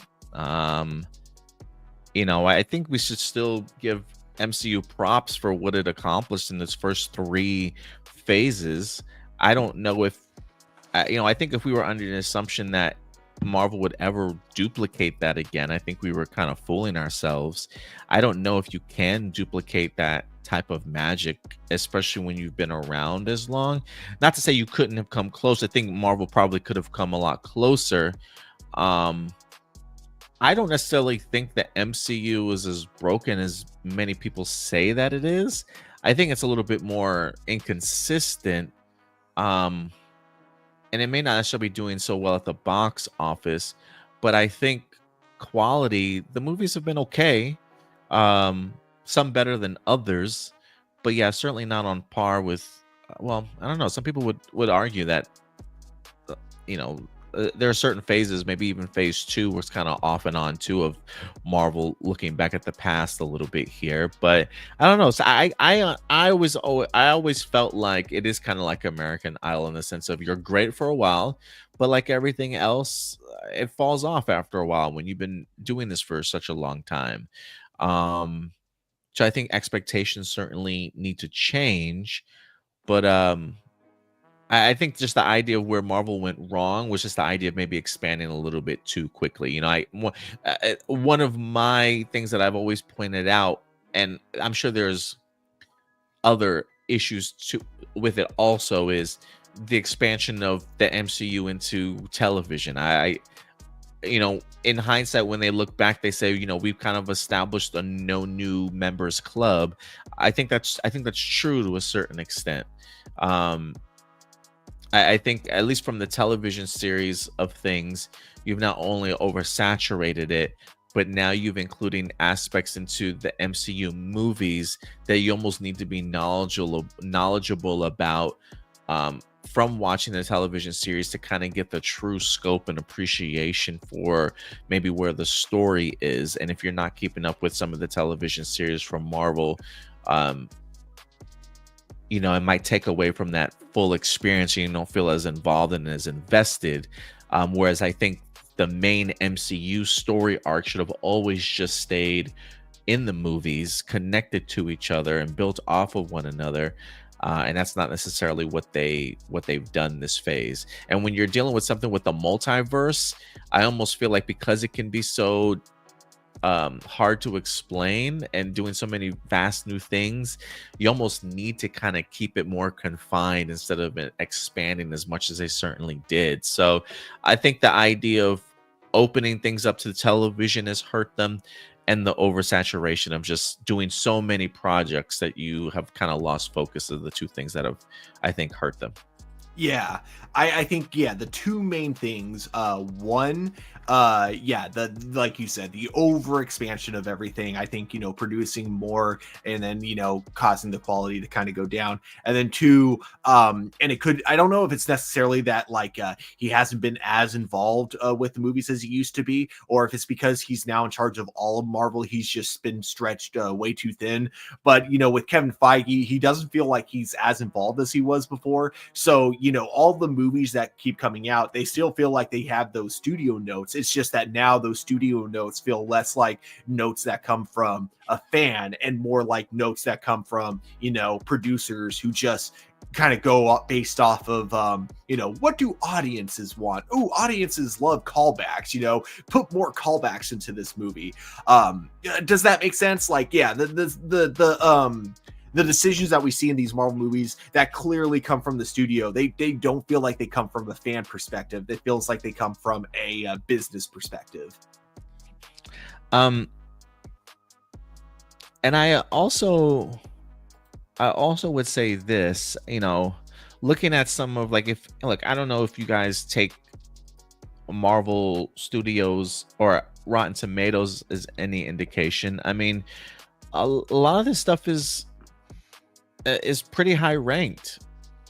Miss Marvel 97%, No Way Home 93%, Hawkeye 92%, Shang-Chi 91%, What If, this was early, at 94%, Loki 92%, WandaVision 91%, Werewolf by Night 90%.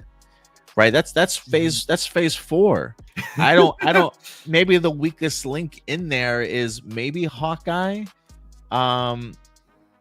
And maybe some people feel some type of way about What If, but I looking at some of that stuff, I'm like, hell yeah. But then you get into She-Hulk 85%, Falcon the Winter Soldier 84%.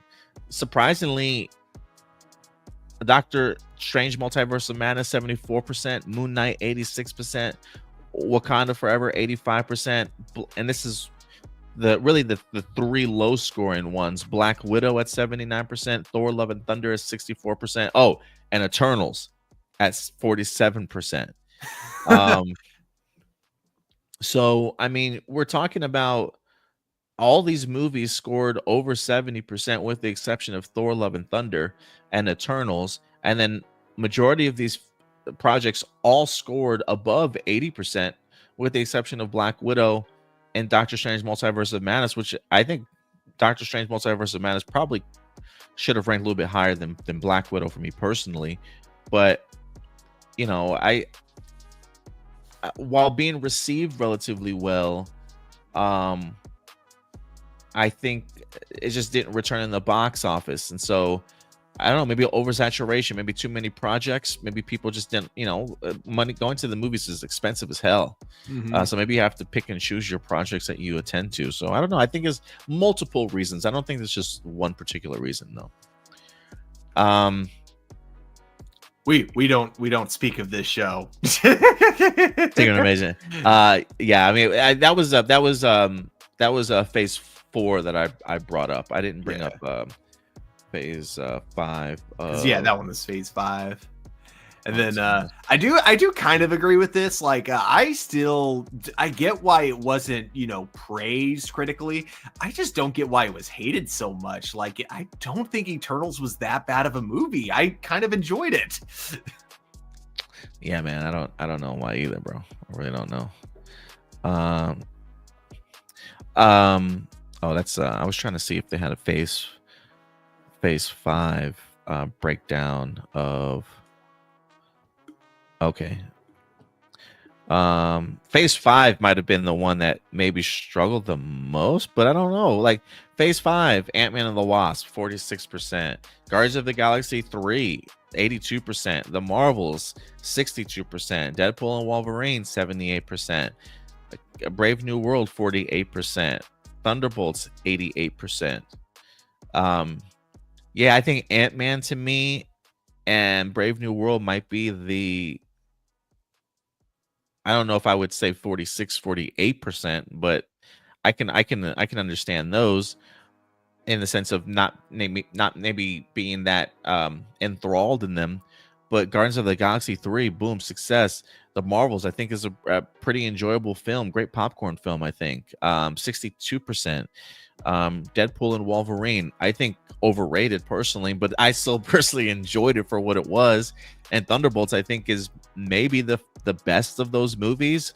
I would argue maybe Guardians of the Galaxy 3 being the best. So I don't know. I guess maybe Phase 5 is maybe the more up and down of all of them.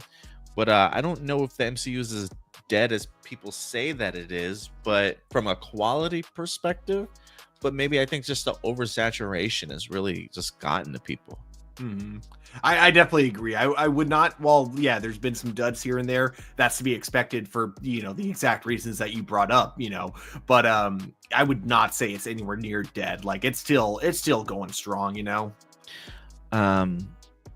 Kiki and Luca, also the Kathleen Kennedy and Filoni era has brought so much brand damage to Lucasfilm.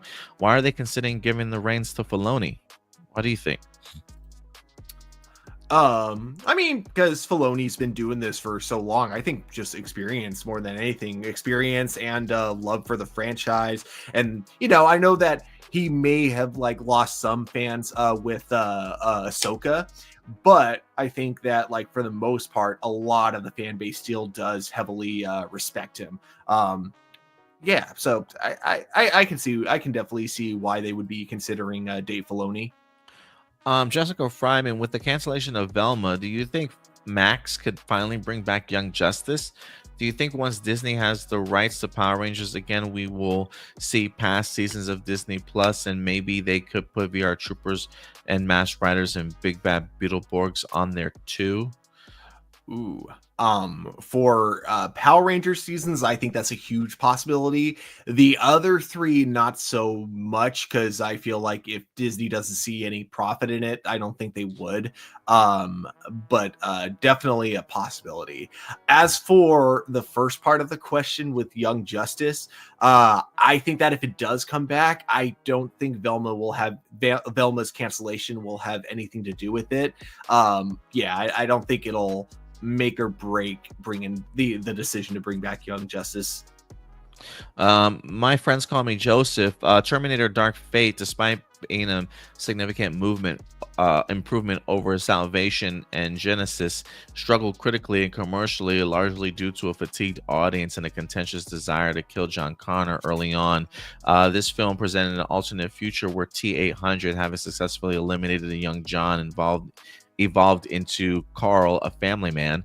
The narrative then introduced Danny Ramos as the future resistance leader against a new age AI legion with a cybernetically enhanced Grace as her protector. Carl, encountering a vengeful Sarah, grappled with his past actions while facing Legion's advanced Rev 9 Terminator, capable of splitting into two entities. The film's impressive CGI and nods to the Terminator and Terminator 2 Judgment Day were overshadowed by the controversial plot. Perhaps if Dark Fate had centered on an older John and Sarah with an alternate T-800 from the now erased Skynet aiding them against Legion, who perhaps was responsible for bringing along remnants of the original Skynet feature into the present, including the T-800 variant that remained an enemy, would the film have achieved the critical and commercial success it arguably deserved?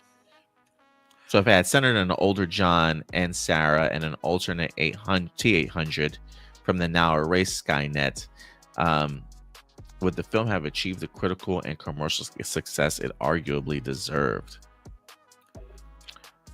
Well, first off, let me just say I actually appreciated Terminator Salvation more than both Genesis and Dark Fate. I think I think Salvation's an underrated Terminator film. I thought it was pretty fun. I enjoyed it a lot when I saw it in theaters. Definitely one you want to see on the big screen. Yeah, it's got some replayability for me, honestly. But I don't know what would have saved Dark Fate. Honestly, I really don't. Honestly, I think that even if this movie was written a lot better, first of all, I thought Dark Fate was just okay. I didn't think it was like a terrible movie, just okay. But I think that even if it was great, I don't think it would have done well financially. I think by this point, I think Terminator Genesis kind of killed the franchise. I mean, that it's one of those movies that's so bad. I have no idea how that movie even got made or what people were thinking when they wrote it. It's very much like in line with the Transformers movies. Like, I'm just like, so I don't know. Like, I think that's what tarnished the Terminator kind of reputation. It got like general audiences just not interested in the franchise anymore. Right. Yeah, because I think the idea of then going back to Dark Fate and then thinking like, oh, nostalgia is gonna save us by bringing back not only Arnold again, but then also Sarah, the original Sarah. I don't know. I almost feel like the next step for Terminator is just a completely different story beats and storyline with all new characters. That's really got to hit. But you might be right. Genesis might have killed it all. I think if you want good Terminator content, watch the anime on Netflix, because holy shit, that was actually pretty good. The recent one? Yeah. I really enjoyed it. It's definitely if that was the direction they wanted to take the franchise like in the future, I would be all for it. There is definitely, for John Connor fans who were pissed about the way they treated him in Terminator Dark Fate, there is a line in the movie that may also piss off a lot of fans, where it turns out John Connor was just one of many, many, many other leaders that the Terminators were sent back to assassinate. So it was like, in the grand scheme of things, in the original trilogy, he was treated like he was the savior of humanity. Whereas like in the sequel trilogy, they're like, oh, he was just one of many saviors. Pretty much what he did compared to what everyone else did isn't like that much more important. Damn, that's crazy. Yeah. So I can see that pissing off fans. I haven't checked it out yet, but it is one that definitely caught my eye and one I want to check out. So I'll add that to the list. AJ, the morphine grid, the controversy of Justin Stewart. A recent rewatch of Turbo had led some fans to reassess Justin Stewart, arguing he wasn't a poorly written character, but rather a realistic portrayal of a 12-year-old high school prodigy. His initial struggles, like missing the morphine cue in Turbo, the Rangers movie, or having his turbo key knocked out, were relatable. Many fans, however, disliked Rocky DeSantos' abrupt exit. I hated that, and wished for a more graceful transition, such as Rocky mentoring Justin, or Justin being Rocky's younger brother, instead of Justin inadvertently becoming a new Blue Ranger after visiting Rocky in the hospital. Justin's introduction was a deliberate choice by Saban to appeal to a younger demographic, making him the franchise's only child ranger, contrasting with the largely adult Zeo team. Despite his age, Justin's know-it-all attitude and perceived Mary Sue tendencies, often being the first to notice when things went wrong, were significant points of contention for fans. This set him apart from Gosai's Die Ranger's 9-year-old Kiba Ranger, who initially misused his powers. While some fans simply didn't like Justin due to his status as the first child ranger, it's often overlooked that in the later half of Turbo, he was seen engaging in typical kid activities like playing soccer with new friends and getting pizza after practice. Notably, in the Robot Rangers, the robotic Justin, programmed to act like the real one, was the only one to sense something was amiss with his teammates. Justin's redemption in Space, episode True Blue and the Rescue, where his family finally balanced work and family and Justin regained his powers via Storm Blaster, provided closure. His storyline parallels Nate Silva, the Gold Ranger, and Beast Morphers, who, despite being an 18 to early 20s child prodigy, had a typical upbringing as a scientist and absent parents. Unlike Justin, who chose his family, Nate chose to remain a ranger. when his parents returned. Justin, as an adult in suit, later participated in the legendary battle Super Megaforce alongside his former teammates and the Robot Rangers, standing as sole original human Turbo Ranger. Given the contrasting fan perception, was Justin Stewart truly a poor written character, or was he a victim of the franchise's evolving target audience and unfortunate character introductions? I think maybe the latter, but I don't know. I think he was as well written as the show. So I think that like his character could have worked if it had been written in like a different season. If he was written into a different season, I think like the concept of him being like the young kid in a team of older, like not adults because they're all still in high school, but young adults, I guess you could say. Like it was an idea that I think worked really well on paper. Execution wise, I think the problem is there was just so much going on with Turbo behind the scenes in terms of changing, and then also not to mention half the cast deciding to, the entire cast except for Justin deciding to leave. It makes sense that they couldn't quite figure out exactly how to write his character because they had all this other stuff to kind of figure out. So I don't think he was what killed the show or anything. I just think that he was just not the best written character in a season that was not the best written season. Marky Parco, say what you want about Netflix, but in recent years they've consistently delivered quality content, maintaining their superior global reach compared to competitors like HBO Max, Disney Plus, and Paramount Plus. Hit series such as Stranger Things, Squid Games, Ozark, Wednesday, and Cobra Kai exemplify their successful strategy. Netflix has been a lifeline for shows canceled by traditional networks, giving new life to series like Lucifer and Designated Survivor, and has produced critically acclaimed in-house films such as Tick Tick Boom and the recent Carrie. Beyond original productions, Netflix has fostered international talent and created job opportunities worldwide despite facing criticisms often mirrored by other streaming services, including short episodes counts and the cancellation of popular shows. While it's true that some content, particularly cash grabs featuring social media influencers or drug-based comedies with hip-hop artists, can feel low quality and even hidden from easy discovery by users, how can Netflix address these criticisms and continue to evolve its content strategy to maintain its leading position in the streaming landscape? Let me say, while it's true that some content, particularly cash grabs featuring social media influencers and drug-based comedies with hip-hop artists, can feel low quality and even hidden from easy discovery by users, how can Netflix address these criticisms and continue to evolve its content strategy to maintain its leading position in the streaming landscape? Well, first off, yeah, I love my Netflix still. I want to say my Netflix, HBO Max, and Amazon are my 3 top choices for streaming services in regards to just quality of television. I like Netflix with the exception of all the damn price changes that it has. I appreciate them having such a wide scope and range of different content that some stuff doesn't appeal to me, but they literally are truly hitting like all quadrants. I mean, there's something for everybody. Whether it is the cash grabs from social media influencers, there is a niche audience for that. People will certainly watch. Like, did they have the Mr. Beast show, or is that another? I think that's Amazon. Amazon, right? Mr. Beast. Yeah. But I do think that there is a level of a generation of fans that watch that type of stuff that it certainly appeals to. I don't think Netflix should get too bogged down in the idea of like, because people complain about it, we got to make less and less content of it. I think they continue to make wide-reaching content, which I think they should continue to certainly do.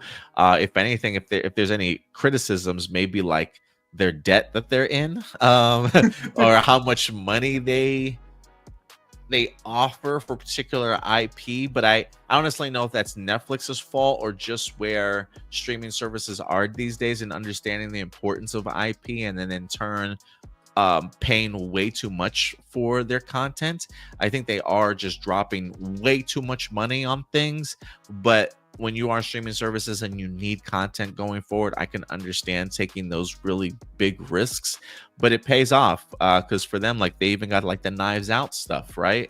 So they continue to get quality creators and give you great stuff that gets nominated for Emmys or even Oscars. But you also have to have those cash grab things too that will help bring in the foundation of money. So I don't have a problem so much with their widespread content distribution or the type of quality that it is. I think if anything, I worry about just the amount of money that they're certainly spending and what it costs us as consumers, unfortunately. I think the only thing, and I can actually make this exact same critique about Amazon too, is definitely when it comes to some of the in terms of like the influencer stuff that they were producing when they did their Squid Games, game show, and then same exact thing with Amazon when they did their Mr. Beast stuff. I don't like the production that goes into it in terms of like the way they treat people that contend in the game, that kind of stuff. I think it's very immoral, but I don't think that's all. I also don't think that's anything new when it comes to television. I think that's always been kind of the case for a lot of these type of extreme game shows. It's something I hope that the industry stops doing sometime in the future. But like, yeah, again, Netflix isn't the only one that does that. A ton of them do that. So I think that's where my biggest moral issues are with Netflix. Obviously, I hate the price going up, but what I hate even more than that is the fact that we can't share accounts anymore and that every streaming service is now following that. I hate that. But yeah, in terms of its content, I have absolutely nothing against Netflix in that area. I like the fact that there is so much of it and that like not all of it. In fact, I would say a majority of Netflix content is probably something that wouldn't appeal to me because that majority, it's like, we're talking about like they greenlight 100 things like a year. So, if only like 5% of that thing or 10% of what they produce is something that appeals to me, that's still 10 movies and TV shows, which is pretty big.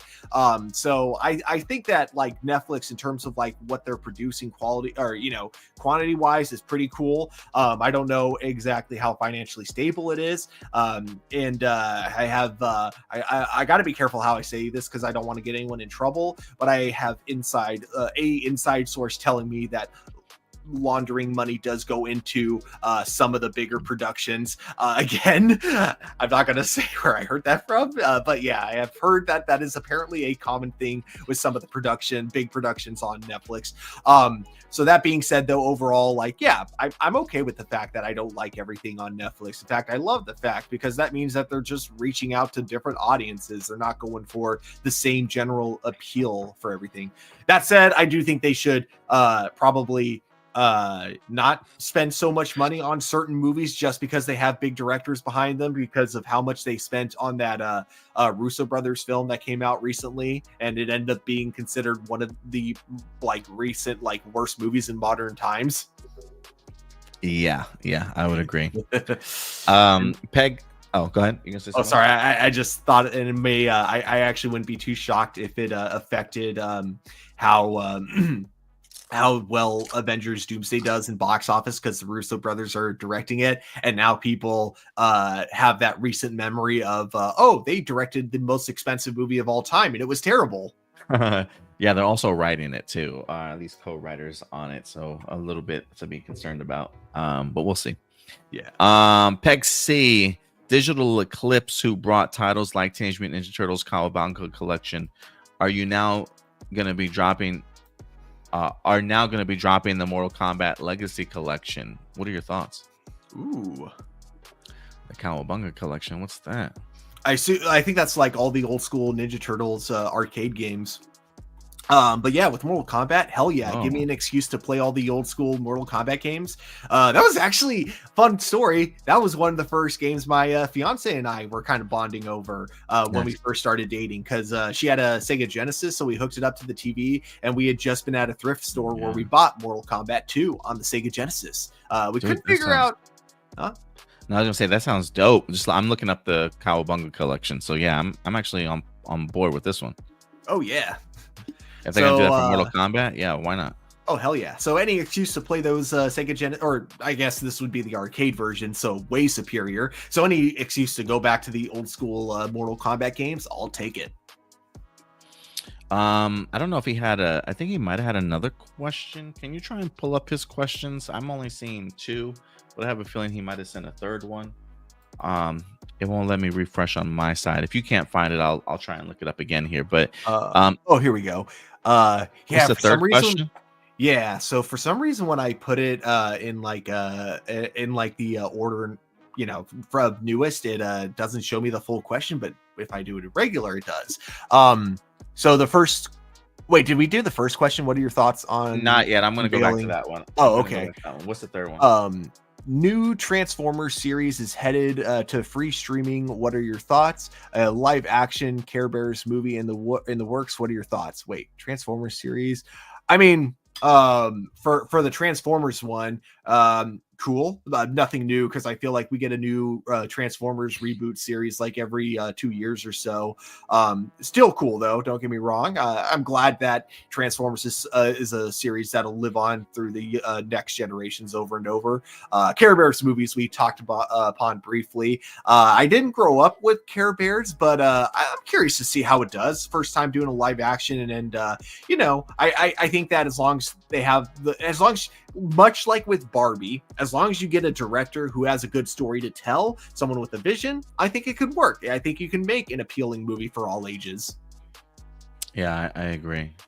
And he also asks, what are your thoughts on Marvel unveiling the white Black Panther? I don't know if you guys have seen it this week. It definitely sparked some controversy after Wednesday's new comic book day. I'll pull this up here real quick. There was a new comic book called The World to Come, which is from the Marvel Knights sort of side of the Marvel universe here. Focuses on like Daredevil, Black Panther, Moon Knight, and things like that. But this is very much a Black Panther story that's being told by Joe Quesada, who really kind of launched Marvel Knights kind of back in the day. This kind of continues from the Black Panther Marvel Knights comic book series from back in the day, if you guys read it or not. I honestly had no intentions of picking this up, but I went to the comic book store and my local comic book guy was like, hey, have you read about The World to Come? And I was like, I've never really been big into the Marvel Knight stuff in the past, so I didn't really have any intentions. He's like, this is just a book you can pick up. It fills in some of the blanks for you, so you don't necessarily need to know what happened in the past. It kind of explains things a little bit, so you'll be caught up. And so I was like, okay, I'll give it a shot. The artwork looked incredible by Priest. I do like Joe Quesada as a creator to a certain extent. Really great story, but I gotta tell you, Stuart, the last page of this blew my mind, as it does a lot of time jumping. You see the death of T'Challa in the very beginning, years into the future, but then to fill in some of the blanks and backstory, it kind of shows some of Black Panther's like past relationships, whether that was with Aurora or somebody else in general, and it leads up to Black Panther being challenged for his position as the King of Wakanda, or as the Black Panther. And you come to find out he's facing off against his son in the comics. But when it reveals himself, to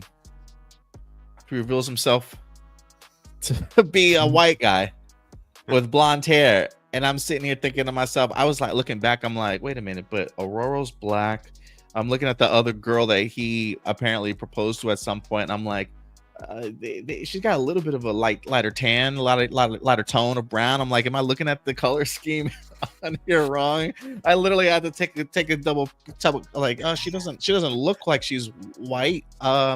What's kind of going on here? So then when Homeboy literally reveals himself, I'm like, what is happening? I literally had to like reread this issue or take a couple double takes, because I was like, what is going on here? Look, there's plenty more to this story to certainly be told, so I'm definitely going to give it to the end before I completely judge it for myself. But I went ahead and I on Twitter, somebody talked about it, and I posted a comment or a reply, and I said the Ryan Gosling should be Black Panther. The Ryan Gosling should be Black Panther fans have officially won, and then like crying emoji. And bro, I got like 14,000 likes. My shit just like went viral. I got like 14,000 likes, a couple hundred reposts, some comments below it. I mean, yeah, the Ryan Gosling as Black Panther fans must be like celebrating. This I could just see the cosplayers now. It's just I'm gonna give this time to breathe. This is definitely controversial, definitely shock and awe factor. There's plenty of story left to tell, but it is an interesting one to certainly say the least. I'm gonna wait for the story to unfold, but I'm just like, bro, why did we even go here at this point where society is? But I have no idea, so I'll be curious to see what unfolds. Reminds me of Abbott Elementary. There was an episode where, like, it's Halloween, so all the kids are coming into the classroom. She sees someone dressed as Black Panther, and she's like, "Oh, so adorable!" She lifts the mask. It's the only white kid in the school. She's like, "Let's just leave that back on." But yeah, so this isn't the first time we've had a white Black Panther. There was the what's his face? Hang on, I just had it up. Oh, here we go. Kevin Cole, who had taken up the mantle of the Black Panther in the past. I don't know if that was considered controversial at the time, but I'll say this, that that was like early 2000s when he was the Black Panther, and it's definitely not something I would have expected to see in a modern comic. As to whether or not I think it's okay or not, I don't know. I'm gonna wait and see like where they go with it and see how other people kind of react to it. Cause when it comes to this kind of topic, I feel like, I'm just gonna stay in my lane and like let the internet like decide, or specifically let Black people decide whether or not they find it offensive or not. So yeah, it is a bold decision is all I'm going to say. Yeah. Whether or not it ends up, being done for the right reasons, or if it ends up just being like, we're trying to get more view. Like the thing is, if it ends up being like, we're trying to appeal to more people, and so we're making him white because that'll appeal to more people. That's when I'm like, okay, yeah, no, that is stupid. That is a dumb and terrible decision to make then. But if they're doing it because there's a specific story purpose, again, wait and see to see how it all turns out in the end, Yeah, I'm definitely taking the wait and see approach here. But great first issue, to certainly say the least. The most talented man in the world, fan favorite writer Judd Lin, known for his work on one of the directors in Power Rangers seasons, crafted unique and beloved storylines in series like In Space, Lost Galaxy, Lightspeed Rescue, Time Force. While Lin served as head writer, director, and later executive producer, Jonathan Zacher, though able to borrow the Sentai premise, was reportedly kept on a tight leash regarding Sentai adaptations. However, during the Seoban era, was no longer. Have we read this one before? Featuring serialized storylines, character depth to define his. Hold on, let me see. If Lin had remained executive producer and head writer during Samurai, these seasons would have likely have been more positively received, featuring serialized storytelling and character depth that defined his earlier successful runs. Mm-hmm. You think that's true? If Lin had stayed on board? Yeah, because he jumped back on board during Dino Charge, and that was when the series quality started to improve. Yeah, I guess it would really depend on. I guess if Judd Lin had been there from the start, Saban may have been a little may have backed off a little bit in terms of how much he would have demanded from the writers, because I know that was that's the thing. It's like when it comes to Samurai and Megaforce, it's like I don't want to specifically just blame the writers for how those shows turned out. It's really because Saban and just other executives were making all these changes, literally the studio notes. I keep saying studio notes, but you know what I mean. Saban's whole thing is that he didn't want the Red Ranger to have too much personality, because he thought that I don't know if it was because he wanted the Red Ranger to specifically always be an insert character type of person, But yeah, that literally like the thing I remember hearing about when Dino Charge came out was that he was really disappointed by the Red Ranger, specifically because of how much personality Tyler had as the Red Ranger. Yeah, Marcelo says, I think we've had this question before. I think so too. Yeah. Blossom, hi Adam, great to see you're back. You guys noticed how all Power Ranger suits are the same but with a different color. I wonder how it'd be if suits were based on Rangers' personality and some of the things they had to work on. And as they grow and as their Ranger powers increase, the suit changes depending on certain parts of themselves having changed for the better. How's that? Well, that's kind of a cool concept. I mean, I wonder how you would bring that to life and symbolized in a suit form. Maybe like I was thinking of like he says depending on if their personalities or parts of themselves have changed for the better. Because I was starting to think like, what if a person's become more like defensive or like more blocked off in regards to they've gone through something, but it's forced them to like wall people off. Like, what if their suit changed to like becoming a more armor mode then? Like metallic shoulder pads or like additional chest plate sort of thing. Not necessarily changing for the better, but their changes of their personality change their suit just in general, depending on what they were currently dealing with. That's the first thing that came to my mind was the idea of like being defensive, walling people off sort of thing. And then your suit recognizes that and gives you more defensive mechanisms to your suit. That would be kind of a cool concept. Where my mind went to was like in Star Wars Acolyte with the whole bleeding the Kyber crystal. So the idea of like, you know, maybe you have a Blue Ranger who then suddenly like gives into his darkness, and so suddenly the suit like in kind of a cool bleeding looking effect like changes from blue to red or something like that. Or like to dark red to differentiate from the regular Red Ranger to like a dark Red Ranger. I kind of dig that. Yeah, I think there's some really cool ways. I think it could work. I think that'd be pretty neat and unique. I've never seen that before. I know they had Cosmic Fury use Zords for Q Ranger already. Question is, what can I do for my yeah, I know they had Cosmic Fury use the Zords for Q Ranger already. Did they? Oh yeah, they used the ones from Q Ranger for the Zords in Cosmic Fury. Question is, what can I do for my version of the Q Rangers, aka Star Guardians? Oh man, I made my whole video a couple of years ago on how I would have adapted it and how I would have utilized both sci-fi and Greek mythology into it, because they're all based on the star constellations.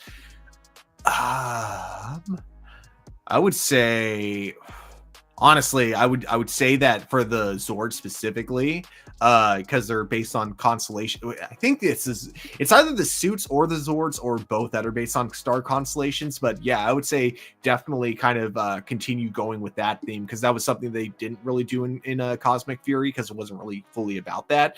So I would say just kind of stick in that direction. Maybe even have like a thing where it's like the constellations are what powers the Zords, and that's why they're kind of the more powerful Zords in the Power Ranger universe or something. Gotcha. I like it. All right, that will do it for all of our live viewer questions, guys. So thank you everybody that certainly participated in this week's questions and topics that we certainly went through. We always love hearing your guys' thoughts on these things. But that will do it for the show tonight. Went a bit longer, but I wanted to talk a little bit more just because come back fresh from Fan Expo Dallas, get an opportunity to be back and see you guys. Some great topics today, but yeah, man, What to look forward to this week? We should have a Money in the Bank review for you guys live later on tonight, about 11 p.m. Central Time. I'll try and get that stream up live for you wrestling fans. I definitely plan on trying to drop a Predators Killers of Killers animated film review for you guys. That's currently up on Hulu. If you haven't had the opportunity to check out that animated film, I do expect to do a review for that.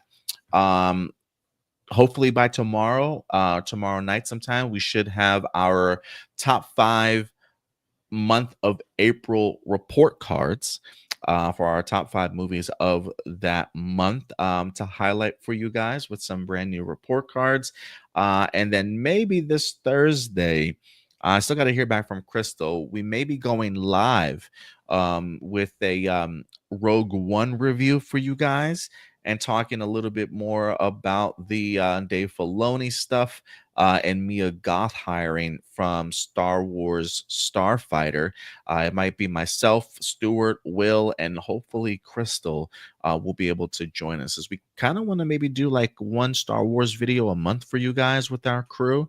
Maybe launch a Star Wars podcast of some sorts. I mean, we got 2 years for Star Wars Celebration comes, so we definitely want to get ourselves some name recognition before then. But we'll see how it turns out. So and then any other big content that drops this week, movie reviews for you guys, trailer or news topics that hit throughout the week. We'll certainly be talking with you guys about it. So if you haven't subscribed to the channel yet, please subscribe to the channel. Hit that bell notification also, so that whenever we do drop brand new videos, you guys will certainly be notified. And share this video with everybody. Let people know about Hero Report. Clip these videos if you want to. Post them on social media, whatever the case may be. But thank you guys for your continued support each and every week. Stuart, if people want to find you, sir, on social media, where can they find you? You guys can find me at TurboStew01 over on Instagram and on TikTok as well. And you can find us here clearly A+ Opinions everywhere on social media, at Hero Report on TikTok. But our main home base is here on our YouTube page and mostly on Facebook. That's where we post all the news throughout the week for you guys. Incredible articles, some trailers, brand new posters and images, behind the scenes stuff. We definitely keep you up to date all throughout the week. And then we take 6 topics from there and talk about them here each and every Sunday live at 11 a.m. Central Time. But that will do it for us here, y'all. In the meantime, do us a big favor. As always, take care of yourselves, take care of each other, and keep it A+. We'll see you guys next weekend. Bye.